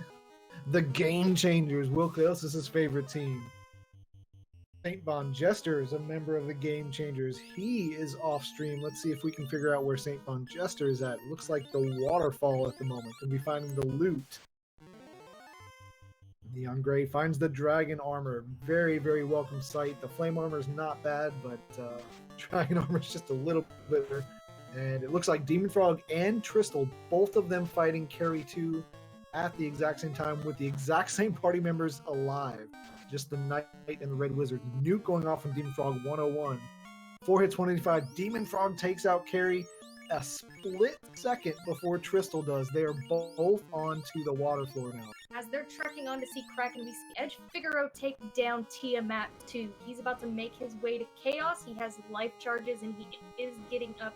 Looks like all 4 light warriors he's bringing back to life. It looked like he was down to 2 there. Luckily, he did have those life charges. He's not being on Chaos as we see these other 2 race to Kraken with very different encounters that they are taking. That's a smart move with all the life charges you have, especially coming up to Kraken 2, who loves to just beat the ever-loving junk out of your warriors. To bring up that thief, regardless of the thief's level, as a punching bag is a very, very smart play here. So we'll see if DemOnFrOg takes that route or if he keeps the thief dead. Now it's going to make his turn order faster within the fight if he can survive each turn. Versus Tristal, who's going to have to go through 4 commands on 4 different characters. But I would err on the side of safety here. Put that thief in the top spot, res it. Just hope that Kraken decides to go after him instead of somebody else a little bit more valuable like the Knight. Does not do it though. Goes into the fight with only 3 warriors ahead of Tristal. Tristal's preparing himself. Ruse going off. Invis 2 going off. And a fast going He's off. preparing. He knows what's coming. 3 hits, 216. But it's on the Knight. The Knight can absorb a hit like that. But what do you do now? Do you do another Invis 2 or do you heal up from that? It looks like he doesn't. Nuclear from Kraken goes out, takes out the Black Wizard. But the fast was able to get off. And it doesn't look like Kraken 2 has too much absorb. Quad X, he's going to try to Quad X. Knight goes first. That's a fantastic turn order. 481 goes off. Quad X lands. DemOnFrOg takes out Kraken 2. Very, very good turn order there. Very fortunate to have that Knight swing for 480 first. And the Quad X lands. He picks up just fine, no problem. Crystal, also past Kraken, just ran into a worm fight. So just a step behind. Looks like, yeah, just about to pull the Tiamat fight. So neck and neck there. Edge Figaro terminates Chaos with 1 light warrior alive, his Knight. So that's our 2nd place finisher here tonight. And we're going to see who's going to get 3rd here out of Demon and Tristal. They're very neck and neck, both on Tiamat 2 right now. Both playing a little bit safe, but also offensive. Mm-hmm. So on screen, you have DemOnFrOg fighting Tiamat 2. I don't think we've seen anything too nasty from Tiamat 2 just yet. Every runner that's faced it so far has been able to get past it. Nukes going off. Pretty low rolls for the nukes there, not too high. Pretty good amount of charges here, so nukes going off again, 136. The Knight swing and the Excal 7 hits, so evasion's looking just fine. Absorb, not too bad. Tiamat not happy with the nukes coming off, and the Black Wizard takes it out with a mighty swing. Quad X coming out from the Red Wizard. Will it land? Not. No, ineffective. So more than 400. 331 from the Excal. Tristal still fighting Tiamat 2 here. Terminated. DemOnFrOg passes Tristal. So it's time to res up. You do have the life 2 charges here. Tristal just takes out Tiamat 2 now, so the race for third place is on. And DemOnFrOg gets the Chaos' floor without an encounter. So DemOnFrOg steps away from Chaos. All he has to do, is he going to res the Thief? Does he bring the Thief up for a punching bag? No. Doesn't even stop to heal up. Wow. Wow. He just wants to go. I think he thinks that there's nothing scary and time is of the essence. Invis 2 is going off. Tristal still on the air floor, did take an encounter before Chaos, is just now on Chaos's floor.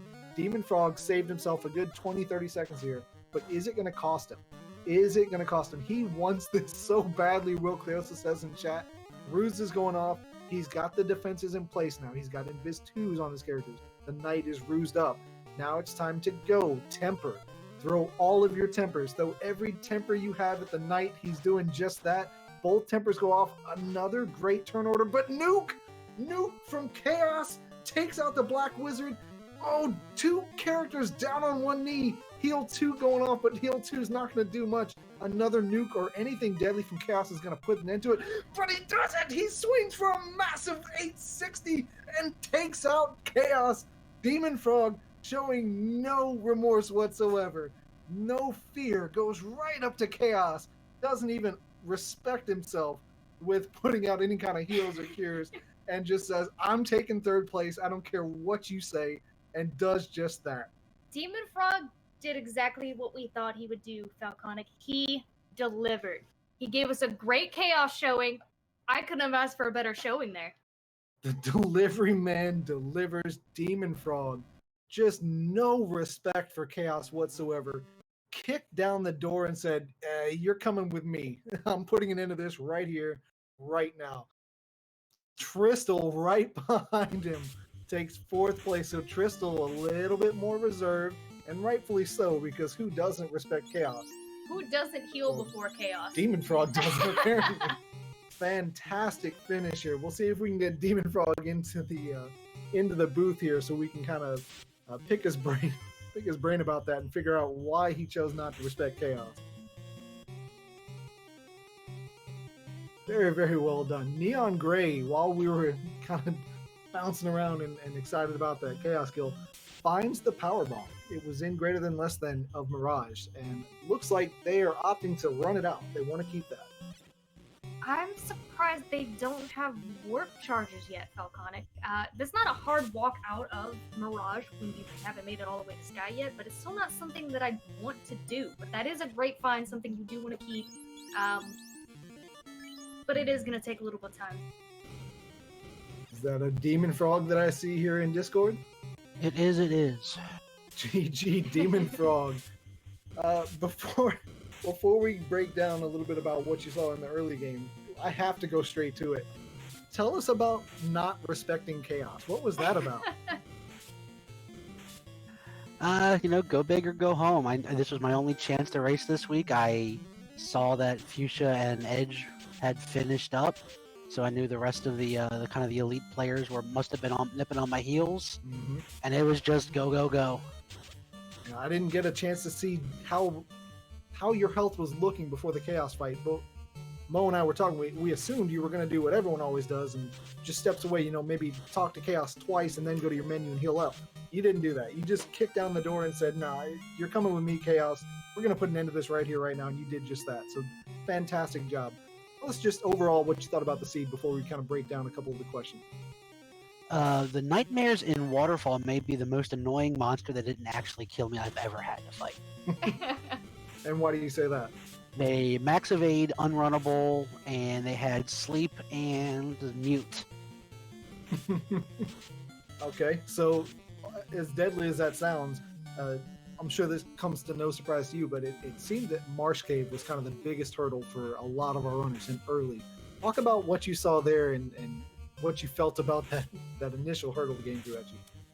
Oh yeah, there was at least a blaze and a stone. I don't know. There was at least 3 nasty AOE's, and it kind of felt like the last league and the first tournament where you usually had to go to Marsh Cave and you had to here, and it was just full of all kinds of nasty stuff. Having the crawls be unrunnable and then throwing blaze out at you like that. Definitely not fun to see and to have progression going there, especially when stage 2 stage 2 for the league starts on Tuesday and is Marsh Madness, where we're gonna have to go in there each and every time. It was kind of a nice kind of segue from stage 1 to stage 2 to have a seed like this. But very, very well done. Your team, tell us about your league team here. Who's on it, and how are you guys faring so far, do you think? We are the Trash Island Fire Department. We got Tarnin, Lord Fizzlebeef, and Shylazia along with myself.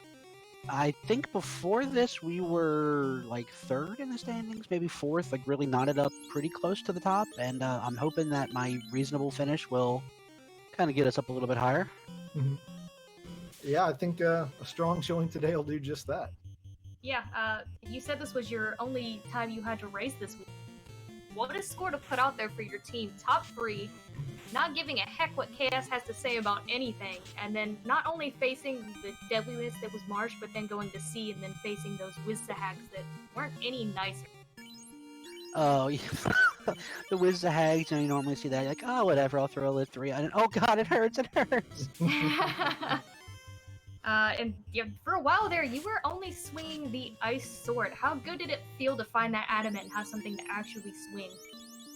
Oh yeah, because I was in the northern continent, I got the adamant. I said, okay, I have Bane, I have Brack. I'm gonna do sea while I'm here, but I'm definitely swinging south. Pick up the Excalibur. I'll do Earth Cave while I'm there, and then swing back north. I know it's not the best routing, but I needed something better than an ice sword.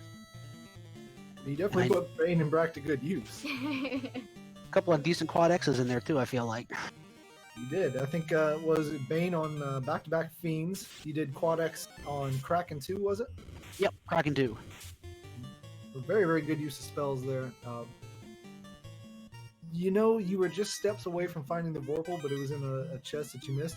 Care to guess where that was? Oh, I walked by quite a few chests. Well, what if I told you that the sword was super, super hot, as it always was? Oh, volcano. Volcano, second floor volcano. It was in the right-hand chest there.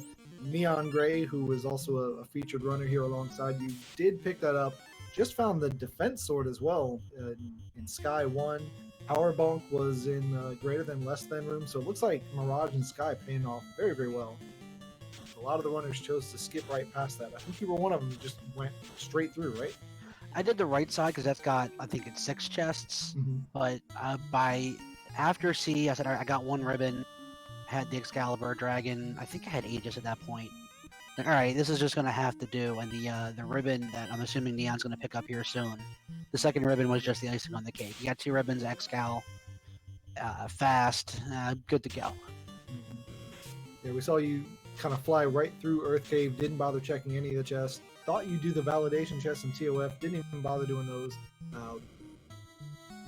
Didn't find the white shirt. I thought that would at least have you checking the incentivized chest, but it looks like, knowing what we know now, where you're just kicking down the door to chaos without even stopping to heal. Of course, that makes sense, and it paid off for you there as well. But do you normally stop to check a few chests out of the way if you're missing things like the power bonk or the white shirt? I had Excal, I had fast, I had Ruse on the night. If I didn't have Ruse, I may have dug a little bit for a white shirt, but Ruse and Invis 2 on the red mage, I figured I staggered. I did a Ruse on Kraken, a Ruse on Tiamat 2, and then 2 Ruses, and along with 2 invisible 2s on Chaos to get the max evade. Just fantastic showing, taking 3rd place here. And as we've been doing the interview, you've had a couple of other finishes here. So just to kind of recap, Fuchsia Fantasy took 1st place with a 1 hour, 19 minute, 27 mark. Edge Figaro just a few minutes behind, 127.17. DemOnFrOg here on stream finished 3rd place with no respect towards Chaos. Tristal finished up less than a minute after DemOnFrOg, followed by Elastoid, Shadow Walker 227, Salty Fry takes 7th place, Sforzondo takes 8th place, Minochi, as we're talking, just took 9th place by taking out Chaos. Rotster's fighting Chaos as we speak, so the finishes are rolling in fast and furious. We have 1, 2, 3, 4, 5, 6. It looks like 8 forfeits so far, which is not surprising after that Marsh Cave. We saw that that led to, I think, 4 forfeits right off the bat. I didn't see anything else too nasty, although I guess Waterfall, you mentioned those nightmares gave you a little bit of an issue. Did they show up a lot in Waterfall for you, or were you able to avoid the encounters for the most part? I had probably 4 encounters with them, and 1 or 2 of them I was able to get down before they got nasty. A couple of them ended up sleeping and muting, and they were also pretty beefy. I think they were over 300 HP. Rodster takes out Chaos to pull in 10th place here. So let's see if we can kind of update some of the off-stream runners. Shylacia is steps away from Chaos, but he's no DemOnFrOg. He doesn't deliver. He's going to stop and go to his menu and use those little silly heal potions that turns out you didn't really need it. Move characters around. Yeah, moving characters around. What is Moving all that? characters. You don't need to do that. And as we see Shy pulling Chaos, we do see Tarnan also in Topher pulling Carry 2. And it looks like the rest of our runners that are still in the game trying to make their way there. We do see neongrey just picked up their 2nd ribbon. And it looks like Magius is still trying to lay some orbs as well. Alright, Shylacia is on the Chaos fight as we speak. Tarnan is in TOFR on Kraken 2's floor. Kraken 2, you were lucky enough to get off a few invises and bruises, but still hit you for 300. Nervous a little bit there, or did you feel that you knew you were going to get through it? Kraken 2 is always nervous. I had really good turn order on pretty much all of the fiends, really. Especially the later couple of them. I think I almost always got my Ruse and Viz 2 off before they got their turn off. He did wipe the floor with my Black Mage, but Life 2 at level 2 was a saving grace. It's also kind of why I play Fast and Stupid when you get Life 2 on a night. Shylacia does take out Chaos, so pulls a 11th place. Like we have Ulysses still running, Girl Drink Drunk, Tarnan is on Kraken 2, Alliger Brap, Rumblefish, Neongrey on your screen here, Bridge of Destiny. If you guys want to see the War Mech, go ahead and get the Bless RNGs out. Tiny Fairy, Sawny Wrath, Magius is also in it as well. So we've got a few runners left. Looks like Neon's not going to see War Mech prepping for the Tiamat 1 fight. Tiamat 1 I don't think had anything too deadly, not from what I can remember. You got seen for about 10 seconds because it was one first turn Brack or Brain, whatever it was.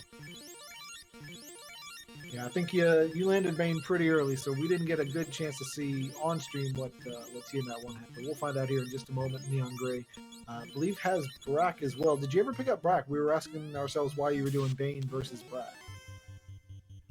I think I did. I may have on my Black Mage.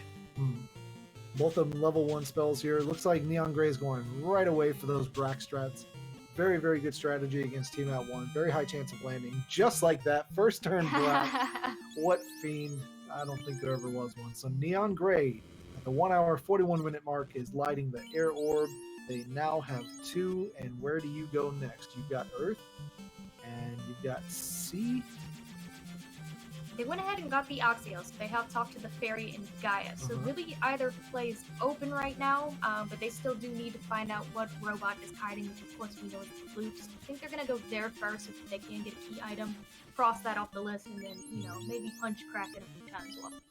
Possibly. Off stream, just to keep you guys updated, Girl Drink Drunk is on the Chaos fight here. Ulysses is pushing his way into TOFR. Alliger Brap looks like steps behind Neon Grey fighting Tiamat 1. Tarnan just took out Tiamat 2. So we'll keep you guys updated there. But we're starting to wrap up our race here. A couple of runners finishing just a few minutes ago. Pretty good run. I think it's a great way to end stage 1 here, and I'm looking forward to stage 2 where all these runners get to go right back to Marsh game. The last place they want to go, but I would agree. I think week 2 is going to be really fun to watch. Maybe not necessarily to play, but hey, I'm not in this season, so why do I care? I enjoy the more trolly seeds, especially when I get to commentate and not play them, so bring it on. Tarnan off stream, getting ready to pull Chaos here. Girl Drink Drunk looks like took a wipe to Chaos, is back at the start of TOF, and it looks like it's time for a grind. Yep, it does look like Girl Drink Drunk is going to go ahead and take some Frost Dragon packs to get some levels up. Not wanting to hit their head against that door again. Understandable. Maybe a smart move, because at this point you do want to get some points rather than a forfeit for your... I was So you're on- definitely saying a little prayer in Temple of Fiends during those locked chests. Come on, please, please. No. I assume you were hoping to find the canoe Well, ship, I was so you pretty didn't have to do certain. Marsh. Yeah, I was pretty certain the canoe wouldn't be there, but I was praying to see the ship because I know at one point I got the TNT and I actually made the extra trip to go open the canal just in case. Mhm. And it turned out to work for me because it was a ship required. So, but I was good thing my mic wasn't keyed when I opened that third chest. Having the extended open progression, of course, we saw it in this seed today or tonight, allows you to get the airship just by having the floater and ship canal. So the standard canoe route that you normally have to have is out the window. Now there's a dock. You have that extended open progression flag enabled. We saw that here, where as soon as you're able to get out of the inner sea with the floater in hand, it was time to start flying, and you guys did just that. Took a little while to get going. That marsh cave, on top of being progression locked, like we already mentioned, was just super, super deadly. The runners overcame there. I don't think we lost too many people to it. I think 4 people forfeited early, but everyone else pressed on and started to make a great show of it. Tarnin finishing. Comes in 12th place here. Let's see who else is in TOFR. Romulus is on the floor of Carrie. Girl Drink Drunk is pushing back in.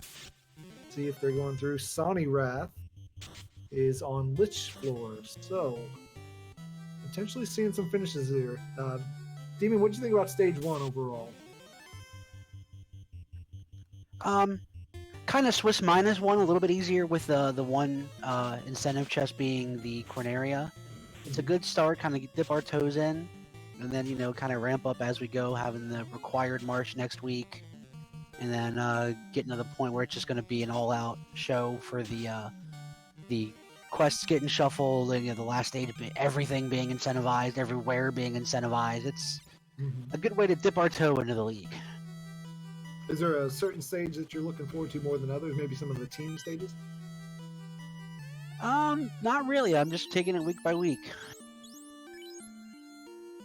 I do think that the routing for the You Shall Not Pass is going to be interesting, since you're going to have to get in there and kill Vampire, kill Lich, and get the crown before you can hit some of those incentive locations. So that one's I think that one's going to be a little trolly. It'll give a little bit more of a different view on how to play the game, how to approach the game. So things like that can be a little bit fun. Sometimes you get a little bit too conditioned to watch these races as they go, and you see a lot of times with ordeals being incentivized, Ice Cave tends to be incentivized a lot. Sometimes it's fun to kind of get out of there. So our next week, starting on Tuesday, Marsh Cave. I know a lot of people hate going there. I think it's going to be fun to see. Now you have to route that in. And I'm really looking forward to the team aspect. Mo, what about you? Yeah, I think it'll be a good little run having people go to Marsh. We do have some of our classes figured out so far, and there are some fun things like patrolling Warmech. So you have the option to go and actually take a Warmech fight if you want to get that way, or you can pass them up. We do have some later week flags that do have a required Warmech, which will also be fun to watch, but I don't think there'll be anything too dangerous other than just RNG and going to Marsh and lock them. I do believe, actually, if I'm looking at the Discord correctly, I believe our 4th class, Fuchsia, has picked as Thief. So, that's going to be a fun one. So, catch me up here. I believe we saw Split say it was going to be what, Black Belt? Black Belt. So he wanted to see people either have to take that grind or go ahead and dance. So now we have a second class that people like to dance. So I'm going to think we're going to see a lot more Thieves next week than Black Belts, but it's going to be interesting to see what runners choose to dan and their strategies with that, especially since they have, a Red Mage and a Fighter otherwise. Yep. Red Mage, Fighter, Thief, and Black Belt. So the Red Mage and the Fighter are definitely going to stay alive. I think you're going to see... I was really, really hoping for another Black Belt. I think that would have been fun to watch. But I think as you're going to find come Tuesday, you're going to see a lot of dead Black Belts. It's going to be the Fighter, the Red Mage, and Thief parties. Maybe Thief up front. Who knows? Maybe. It's going to be really interesting to see what that Red Mage is going to have access magic-wise to. Because that's going to kind of make or break a lot of people's strategies as well with that Fighter and that Thief. class promote, use it as a ninja. What all they're gonna route in there, and maybe we'll see a couple people that actually keep the black belt alive. With the Marsh being incentivized and only having the red mage, it's also going to be interesting because you very well could be locked out of warp and exit. Mm-hmm. So if Marsh is like it was today, you're hoofing it out. Yeah, on top of that, what if you don't get the good early AoE spells? You're having to melee everything down throughout Marsh Cave. Lots of potential for trolliness. I'm looking forward to it quite a bit. Neon Gray with 3 orbs lit is now in Onrak. Gonna save here at the inn and make their push. See if we can get the 4th orb lit and dive ourselves into TOFR and put a ribbon in this one, but not before we head over to Waterfall, where we know at this point that Neon Gray is going to pick up the loot from the robot. Yes, that's going to be very helpful because you kind of need that for the end game. So they're going to be glad to actually find that. I'm sure at this point they know this is where it's at. No other item that they can possibly find at this point other than Advent Ruby. So yeah, Robot's going to give them the loot. They're going to go ahead and get that, book their way over to Earth Cave, and I don't think there was anything too nasty in Earth, so I think this is going to be a pretty easy walk, especially with that early level grind that they got. Off stream, we have Romulus on Chaos's floor. He's talking to him. He is respecting Chaos, healing up before the fight. See if we move any characters around. There's the character move, pretty standard. Sony Wrath just took out Tiamat 2, steps away from Chaos's floor, does get there without taking any kind of encounter. So we have 2 characters now. Looks like we have another forfeit. So we are down to 1, 2, 3, 4, 5, 6, 7 runners. 7 runners here left. Neon Gray pushing through, gonna pick up the loot here from the waterfall. Super Red Jack joining us in chat. Missed the race? No, you didn't. It's right here. You're watching Neon Gray on your screen. Neon Gray's 3 orbs lit. Just to fill you in a little bit here, Mo's going to give a recap in a second of what we found, but Marsh Cave was unforgiving. Unrunnable bones and crawls, and they had Blaze. And they had Blaze for days, and they used it first turn. Go ahead and send it on over to Mo, and she'll give a recap of the item. Yeah, as Volcanic said, Marsh Cave very early. Runners were forced there, and it was not nice at all, and everybody had to walk their way out once they finally put the item in there. So we saw King give us the crown, Princess Sarah gave us the floater, Vicky had the rod, Canaria Locked was incentivized with the cube there, Sages, Edge Figaro, Edgeworth, all the old men were walking around with the slab. Starta gave us the canoe, which wasn't needed. Ordeals was the tail, Robot had the loot, vendor item was the bottle for 47k. Pretty expensive bottle, must be top shelf. Latoya's chest was holding a loose TNT. She is dynamite. And then we saw a Marsh chest hold the ship, which we needed to go ahead and get some mobility. So there you have it. And as Mo was giving the recap there, Romulus takes out Chaos to finish in 13th place. Girl Drink Drunk back on Chaos as well. Round 2 for Girl Drink Drunk. Looks like Sony Wrath took a wipe there because they were also on Chaos.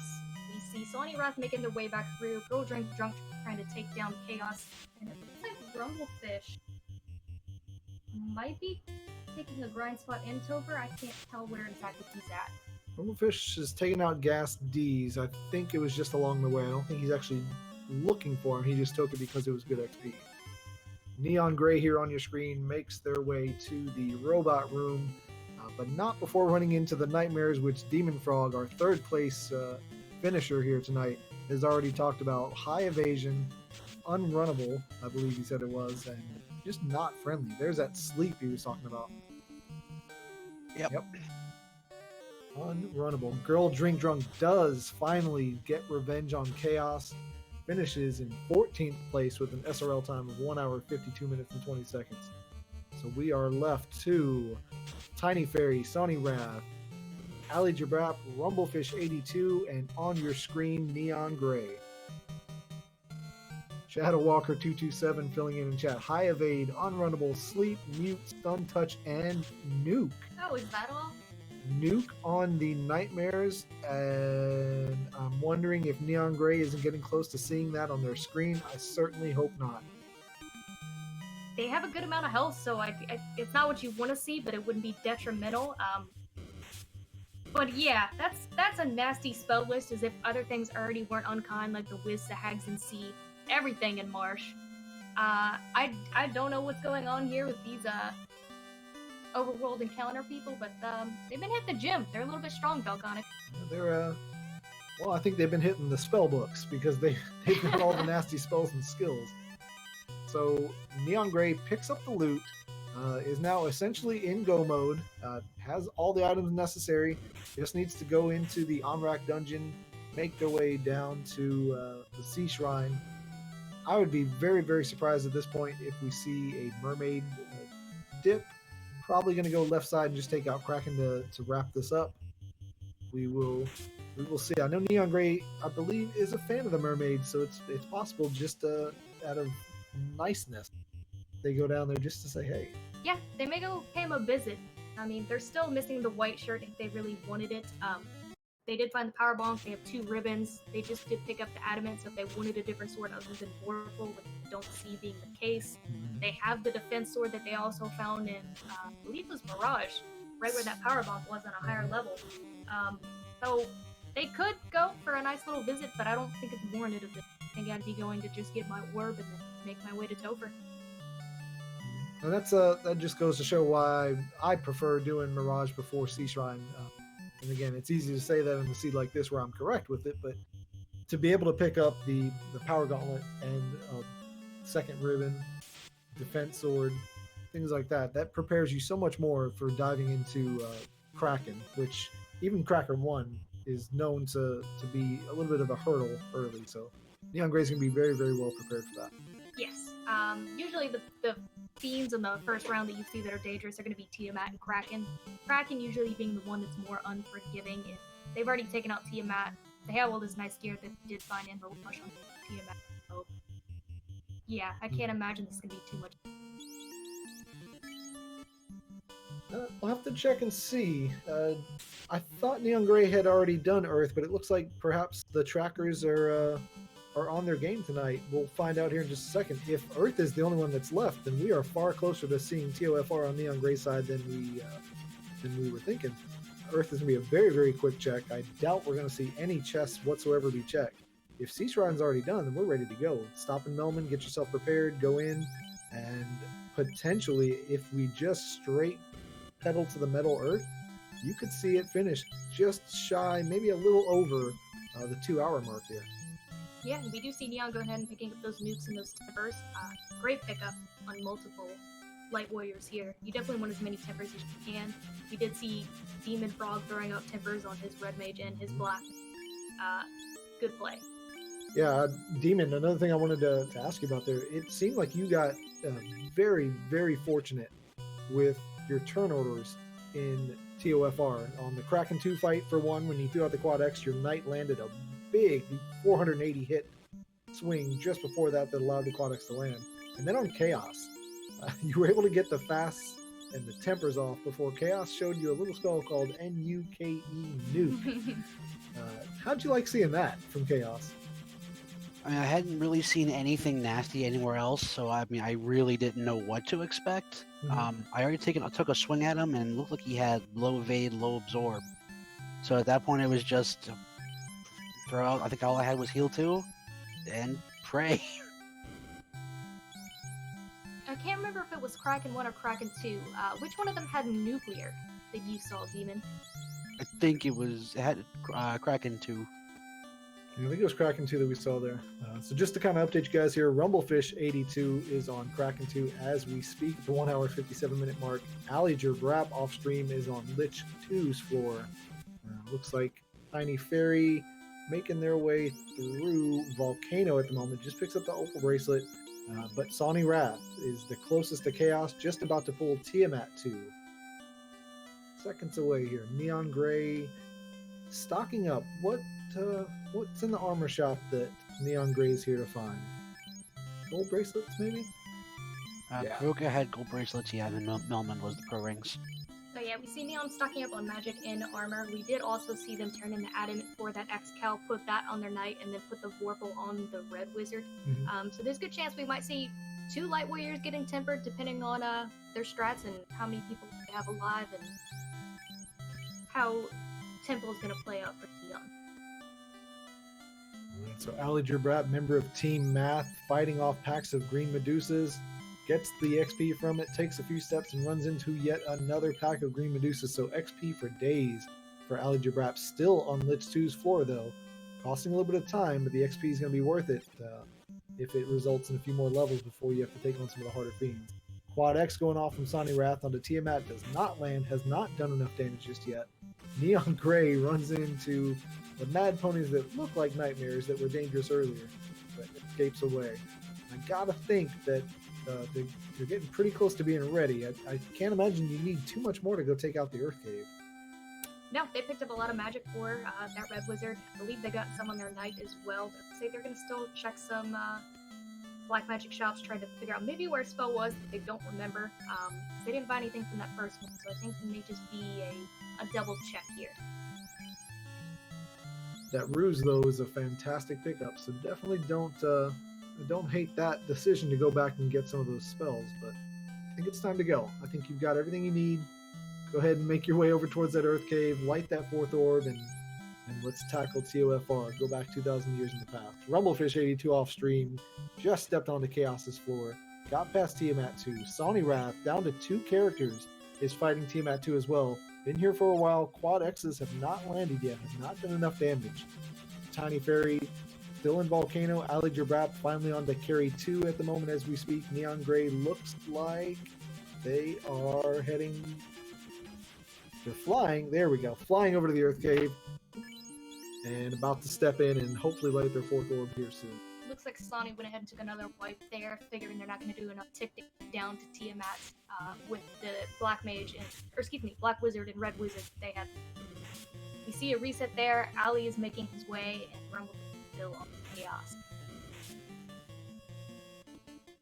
So Neon Grey is in the Earth Cave here. Looks like they're going to go straight to Lich, and I don't blame them one bit. There's really nothing that you could hope to find here. Maybe a white shirt, but we've already seen something like that's not quite necessary when you've got so many casters in Biz 2 that can go off. Ali Jabrat taking on Kraken 2 here at the moment. Rumblefish82 is on the Chaos fight. All 4 warriors alive. Tiny Fairy is taking on Carry 1 at the moment, dealing a massive amount of damage with that Knight. I don't think Carry's going to be around too much longer.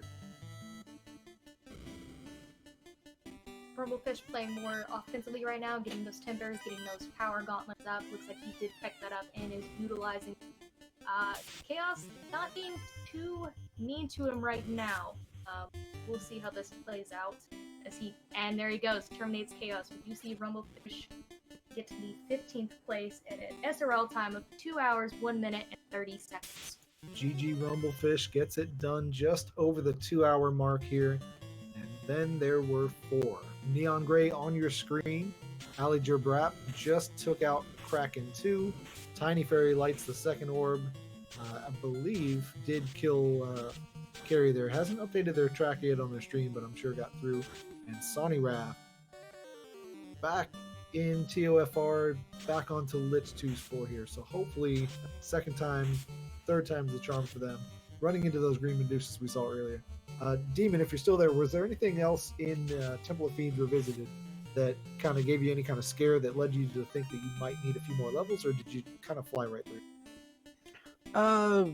Lich died in 1 round. I don't know about Lich. Carried. I don't remember Carry. I think Carry one-shot at my Black Mage. But again, didn't have too many hit points. Not really. If Chaos had not had the low evasion or low absorb, and he got deeper into a spell list, maybe. But it was a pretty straightforward Temple of Fiends. Yeah, I don't recall seeing anything too bad, but your gear looked pretty good. Your levels looked pretty good. I was wondering if somebody was going to go in there a little bit early. We saw that eye trap tile early, which is usually a fantastic grind spot, but unfortunately you found Thunder really quick. That's something Neon Grey I don't think ever saw. So Neon Grey was able to actually spend a few minutes there and gain 5, 6, 7 levels. Did you consider doing the eye grind until you saw the Thunder, or was that just not in your thought process? I think I took 2 or 3, and as soon as I said Thunder, I said, all right, well, that's not going to happen. Life 2 and just kept moving on. Yeah, I went into Volcano not super confident about carry because the spells were pretty garbage. I think I was still rocking either a light axe or an ice sword. Thankfully, carry wasn't too bad. Mhm. Yeah, that's kind of the downside when you're able to fly right through. It's to see what spells are off the table versus what are still available. Case in point, running into Kraken 2 that leads off with nuclear and Chaos that after a few turns decided to throw a nuke at you and try to take out that black wizard, but in your case was able to get the buffs off in no time. So worked out in your favor there. But turn order, sometimes it works in your favor, sometimes it doesn't. Just the way the game goes. Tonight worked out well for you. Coming in third place here, is this the best finish you've had in a while in some of these stage races? I did a couple practices where I came in first, but it was only 3, maybe 4 people. Mhm. So considering I Tristal and Salty Fry, Minochi, Broadster, I beat all those, and those are some really top tier guys. So I'm really happy with my third place. Absolutely. Any practice yet towards stage 2? Not yet. That might happen tonight, actually. We'll see. There you go. Well, if you tackle it all like you did tonight, I think you'll be in a pretty good place next week. And I'm sure you'll have more time next week to maybe do 1 or 2 runs instead of the one that you were limited to this week. Surely was a great finish that you gave us there. I'm sure the viewers loved watching it. That was another thing is I'm not honestly too worried about my individual score. I'm kind of more into this for the team aspect. Mhm. So with only having the one race to do it, like, all right, well, it's go big or go home. So that's kind of why I felt like I was playing a little more aggressively than I normally do. Yeah, And it just all the chips kind of fell into place. Yeah, we kind of commented on that, but yeah, it definitely paid out for you. Especially the Chaos pull, beating Tristal by less than a minute. That's gonna be some great Z for your team. And I believe you have 2 other members running tonight. I think you had Shylezia and Tarnan as well. Rat just took out Chaos. Demon, that's actually a really good point. For almost the entirety of TOFR, you and Tristal were literally neck and neck. You pulled carry first. He got to Kraken 2 first. You killed Kraken 2 before he did. He pulled Tiamat 2 before you did, but then you won. But then your decision to just go. For one, you didn't get any encounters after Tiamat 2. You were able to go straight to Chaos. And then your decision not to rearrange your party, not to stop to menu to heal, allowed you to take what was a 3, 4, 5 second lead and kind of expand it to almost a 30-second lead. And then because you had that dead thief, your turn orders were quicker. He had 4 characters going into the Chaos fight, so that gave you a little bit more of an advantage. Kind of explained why what was a 2 to 3 second neck and neck race between the 2 of you ended up being almost a full minute. So huge gamble on your part, but man, did it pay off. Yeah, like I said, I saw Fuchsia and Edge finish, so I knew that there had to be somebody nipping at my heels. And they were. They were, and it's Tristal's. It feels pretty good, though, I would imagine, to edge out a player as prestigious as Tristal, though. So it's gotta give you a good feeling heading into stage 2. You're in it for the team, but it's a pretty good solo victory there tonight. Oh yeah, definitely. All right, so Neon Gray is at the 2 hour and let's say about 2 hour 3 minute mark. Enters into TOFR, and is pushing their way through. So we're gonna stick with this here for Neon Gray's push. Hopefully no issues whatsoever, able to go through. If we take a wipe, we may end up just tossing a host over to Neon Gray's channel. We'll have to see how that goes. It is getting a little bit past the 2 hour mark here. We certainly thank Randomizer for hosting us and letting us be part of their network with our stage 1, the last race here. But we are going to respect the time here, so everyone kind of get out your good luck blessings, throw any kind of emoji you have to support Neon Gray final push and see if we can't bring this one home. You see Neon hit those frost dragons that Rumblefish is trying to have to get his way as well. It looks like they may be on the same encounter table. It looks like Neon did hard reset outside of Tover. Right, and off stream we have 2 runners left, the Tiny Fairy and Sawny Wrath. Sawny Wrath looks to be on Tiamat 2 again. Tiamat 2 just took out the thief, but Sawny Wrath responds in kind and with a massive 400 damage swing, takes out Tiamat 2, runs into the 4 worms that Tristal ran into. Demon, I don't think you saw those at all. So you two are on different encounter tables, but gets through. Sony Wrath is on to Chaos. Neon Gray healing up. Pushing through. We're steps away from Lich 2 here, making our way south. We saw a bunch of green Medusas in the way. I think a couple of encounters for a few runners. Demon, you mentioned it yourself. I don't think Lich 2 caused any sort of issues. I don't imagine that Neon's going to see that as well. Great levels with Neon. Like we said earlier, they stopped. They did grind the eye tile for quite a bit. 5-6 minutes, I think. Got quite a few levels, so they're looking pretty good. We are seeing Sunny Wrath finally make it to us. That's gotta feel good after, I think, this third dive in there. And we do see Neon Gray 2. Whoa. We almost saw Lich 2 there. It looks like they had no problem getting through that at all, as they're gonna continue their trek onward. Not at all. So Lich 2 is in the books, and we are on to Carry 2's floor here with green red giants and green agamas. That's a pretty interesting palette mix. Sony Wrath still buffing up with the Invis 2s, getting fast off. Sony Wrath did find the power bonk as well in greater than less than room.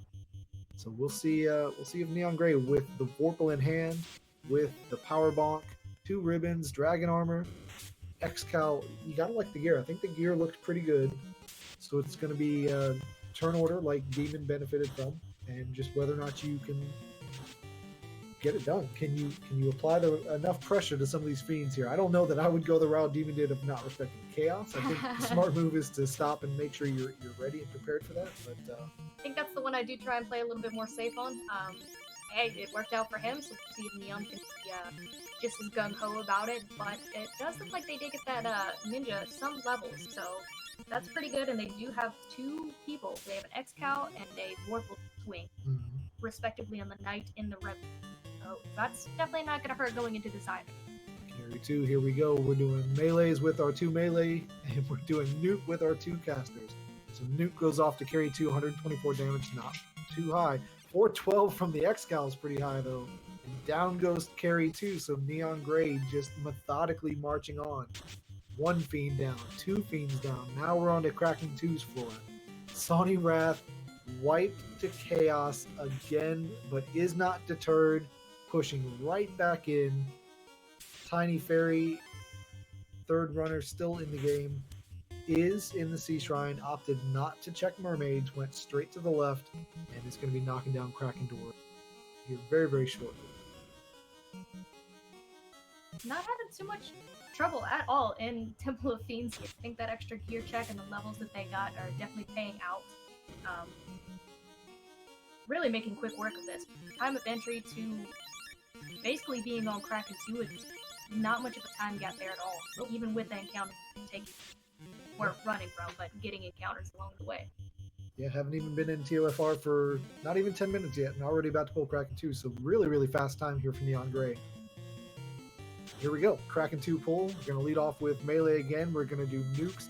Interesting that we didn't do any sort of Invis 2. I think this is just this is a response again to just being tired of this seed and wanting to get over with. Nukes going out again, sub 200. That's 2 157s in a row. You kind of want a little bit more than that. Nukes going out again. At what point, Mo, do you start to throw out that quad X just to start to check? Is it enough? 2 rounds, 3 rounds? Honestly, I'd probably be at 2 rounds, but the fact that their Knight is swinging so hard, as we just saw them terminate Kraken 2 like she was nothing. Yeah. Kraken 2 is down, so Neon Gray again methodically marching. 3 fiends down. Doesn't respect Tiamat at all. Goes right into the fight. We've seen a few runners perish to Tiamat 2. We'll see if Neon Gray has what it takes to put this one to bed. Bringing the Katana and the X-Cal. I truly hope that Neon Gray decides that the X-Cal is not quite the weapon you want to bring into the Chaos fight. Maybe switches over to the Vorpal that they found in Volcano. Maybe, but they may want... Nice that they have nuke charges and they can throw fast and tempers, but they can also temper 2 people. You have your Red Wizard that can cast Temper, and then also the Black Wizard. So, realistically, they could go in swinging Tempers on 2 people. It's possible. The Katana's a great weapon, don't get me wrong. It's only usable by the ninja. It's Same crit rate as the Vorpal, so you got to give credit where credit's due. Fantastic weapon. But again, the X-Cal gets no bonus whatsoever versus Chaos. And I don't think that on Demon side, I don't think we saw that Chaos had too high of evasion rate. The Absorb didn't look too bad either, so I think if you can get a good hit with that Vorpal, I think the crits alone will carry you through Ooh, it. there was nuclear from Tiamat too. I don't think we've seen that yet. Demon definitely did not see that. That is not what you want to see. That red wizard is down on, I think, like half of the kneecap at this point, and that black wizard is gone. And there goes Tornado. So Tornado is going to take out the red wizard, so down to 2 characters, but swinging again with that X-Cal. Gets the job done. Life 2? Yes. We do have Life 2 charges there. Looks like the Vorpal's on the red wizard. I don't know. To me, I would want to put... I'd let the red wizard be my temper caster, my nuke caster for this chaos fight. Move that Vorpal up into the knight's hands. A knight with a Vorpal at these levels is absolutely going to cause some havoc here. So we'll see. We'll see if Neon makes that decision or not. But you can't argue with its success. And so far, Neon has just been tearing through this TOFR. And on to Chaos's floor with no fights whatsoever. Looks to be the same encounter table as Demon. Rearranging the party members, getting ready. Black Mage up top, White Mage, or not White Mage. Sprites are throwing me off here. Looks like putting the Thief into the second spot. The Vorpal down. There it is. Veteran move from Neon Gray. Knowing that the X-Cal is just not a good enough sword against Chaos, but the Vorpal is. So the Vorpal down to the Knight, putting all of the gear onto the Knight, leaving the power bonk there. I like that as well. So here we go. Just shy of 2 hours and 15 minutes. Neon Gray is about to pull Chaos. Right at 2:15. So here we go. We're doing fast onto... We're fasting... Okay, we are. Yep, just like you talked about, Mo. Doing double fast, double tempers here. So double fast onto the melee. And... Okay, thought about doing the power bonk, but it looks like opted to do the defense sword instead. Look at that. 5 hits, 200 damage already. Chaos rolling out with light 2. We know that Nuke is on the horizon. It's going to be coming soon. Get those tempers out while you're able to. And we are splitting, yep, fast and temper. So it looks like the Black Wizard is fasting and tempering up the Ninja. The Red Wizard is fasting and tempering up the Knight. So you're going to have 2 characters that are buffed and ready to go. The Knight's going to have the defense as well. So if Chaos decides to melee, he's going to survive. That 276 health, though, that's within nuke kill range if Chaos decides to roll that out. Do you stop and heal up with that Red Wizard? What do you do here, Mo? They just used their last temper charge, so I think we're going to start to see some heals and maybe some Invis 2s going out. I think that's why they went ahead and used the defense to make sure, while they're getting all of their tempers out, that Knight's going to stay alive no matter what rolls out. So I think they are playing this very smart in the way they're doing this. Brackstrat's going out since we were done, but terminated Neon Gray. Just absolutely obliterates Temple of Fiends Revisited. No problem whatsoever. Took a little while to get there. Had some adversity to begin with. Couple of wipes. I say couple. More than a couple of wipes in that Marsh cave with how deadly it was. But did not let them deter them. Just kept pushing on. Got out of there. And then just slowly started building up this eventual wrecking ball of a team that she's got here. So just a fantastic run from Neon Gray. Yeah, absolutely great run there, especially through Topher there. We did have those hiccups, like you said, with Marsh, and I think that's why we saw a lot of the forfeits we did from our players. Just the toll that takes on you. You have to continually beat your against that wall, and to then come out and then do a run like that through Topher, that's absolutely GG. Very, very well done. So both of our on-stream runners finished tonight. DemOnFrOg taking 3rd place with an SRL time of 1 hour, 29 minutes, and 40 seconds.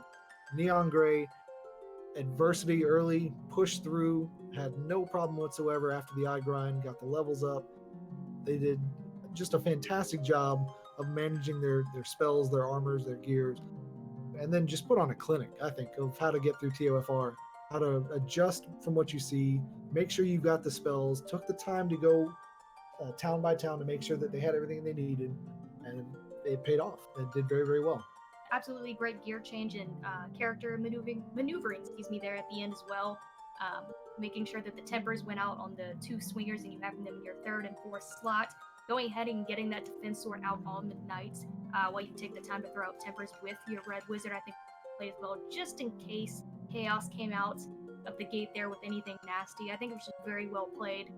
Very defensive, but also offensive at the same time, getting those tempers out. We saw how quickly chaos lasted there afterwards.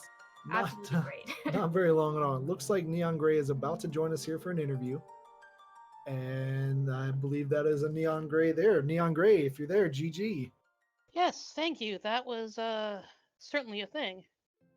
Certainly a thing. Where do you want to start? Do you want to start with a TOFR that you flew right through, or do you want to start with a Marsh cave that gave everyone trouble, yourself included? That was Marsh. Marsh is bad. Nobody likes Marsh.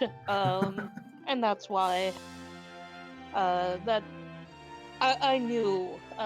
Like that was, I think, the first batch of forfeits that came in. I knew right then and there that it was like, oh, good, it's not just me. Certainly wasn't just you.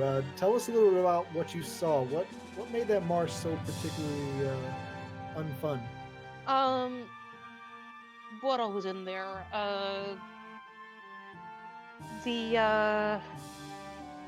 Was it the R-bones, or there was an unrunnable pack in there that did like bones, R-bones, and crawls.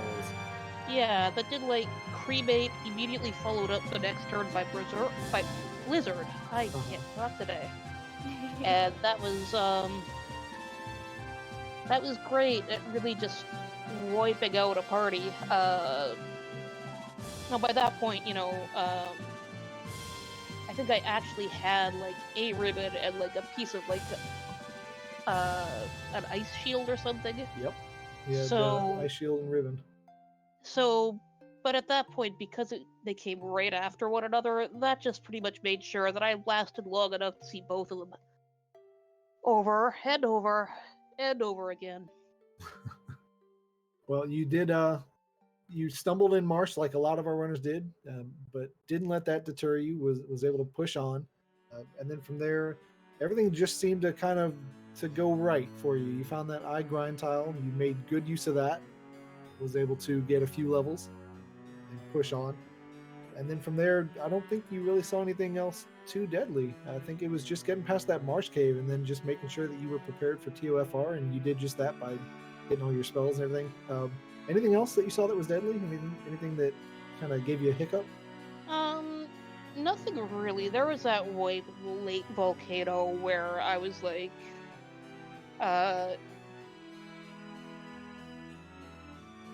something happened to the red mage. At that point, it still was the only one with life too. And so the fighter was the only one left. I'm like, yeah, sure. I can at least give this a go. I'm like right on the bottom floor, and then I got hit with a crack, and I didn't have any pro rating yet, so. Oh, that's right. The crack, I think, came from one of the undead packs as well, and then the Wiz Sahags and Red Sahags had stone poison. Yeah. Which, with only one ribbon, was pretty bad as well, but pushed on through. We're kind of joking here with DemOnFrOg how appropriate it was that the last race of stage 1 here, which was the King's Roads, led into a required marsh, and on Tuesday. I was just thinking that, yeah, and it was on, the ship was on the incentive normally in Marsh, so it's like... And that, it just happened to land there. That wasn't actually an incentivized location. Yeah, and I'm like, of all the coincidences for it to be there. Well, you did a fantastic job of not letting that get you down. I'm sure you were frustrated. I think we counted 8, 9 dives through there. You kept getting to the ship, but then you die on the way out like a lot of runners did. Yeah. But you pushed through. Strong showing here. Tell us a little bit about your team here before we wrap up and get our final thoughts. What team do you have for the league, and who are the members? Well, I am with Team 3 and 256. Mm-hmm. Some people have been known to call us the meme team. It was honestly a good seed for us with the, the only mage offense for most of that really being, the Bane, the Brack, all of that. I mean, like, until I bought that noob at the very end, the only direct damage spell I had was a Lit 3, which is fine, but not what I needed. On my team, we have myself, obviously. We've got Rainbow Poogle. We've got Split Punch, who of course won the last race before this one, and gave us the lovely black belt for next week. And we also have Tilo Tilo. I think that's how you pronounce that. Yeah, I believe so. Yes. So pretty strong team there. You mentioned Split Punch announced the black belt was his pick. We have since then found out what our fourth pick is. Have you heard word of that yet? I saw it was Fuchsia who won. I know he said he was gonna go with Thief. Did he? He did. It is a thief. So knowing that, as we kind of wrap this up, we'll start with you here, Neon. Going into Marsh Madness starting Tuesday, I believe the race is actually at 1 a.m. Eastern. It's a very, very late or early race depending on where you're at. How do you guys feel about the incentivized Marsh with a party that consists of fighter, red mage, thief, and black belt? We are all for that. We all had sort of a mutual plan ourselves to, if any of us won, any other of us won, we were gonna throw another black belt on the pile. So a thief is actually a very welcome addition. Should be fun. Should be interesting figuring out, who lives, who dies of that party. Because that's not one where everybody stands for most people, I think. It should be a good time. I'm just hoping the Marsh isn't as bad as this one. I don't think it will be, not with somebody that can help run away from some of those fights. Demon, what are your thoughts for the Forced Four that you now know about going into next week? Like I said, the red mage as your only mage is going to make Marsh interesting, especially if you have to get in there early. Restricts possible access to warp and exit. And I'm kind of looking forward because it really does make for a potential big gamble to do Marsh before anyone else would. So it should be interesting to see if people go to Marsh first and hope that that's one of your progression, or if they can't kind of take the more standard pathing and do head east to Provoca.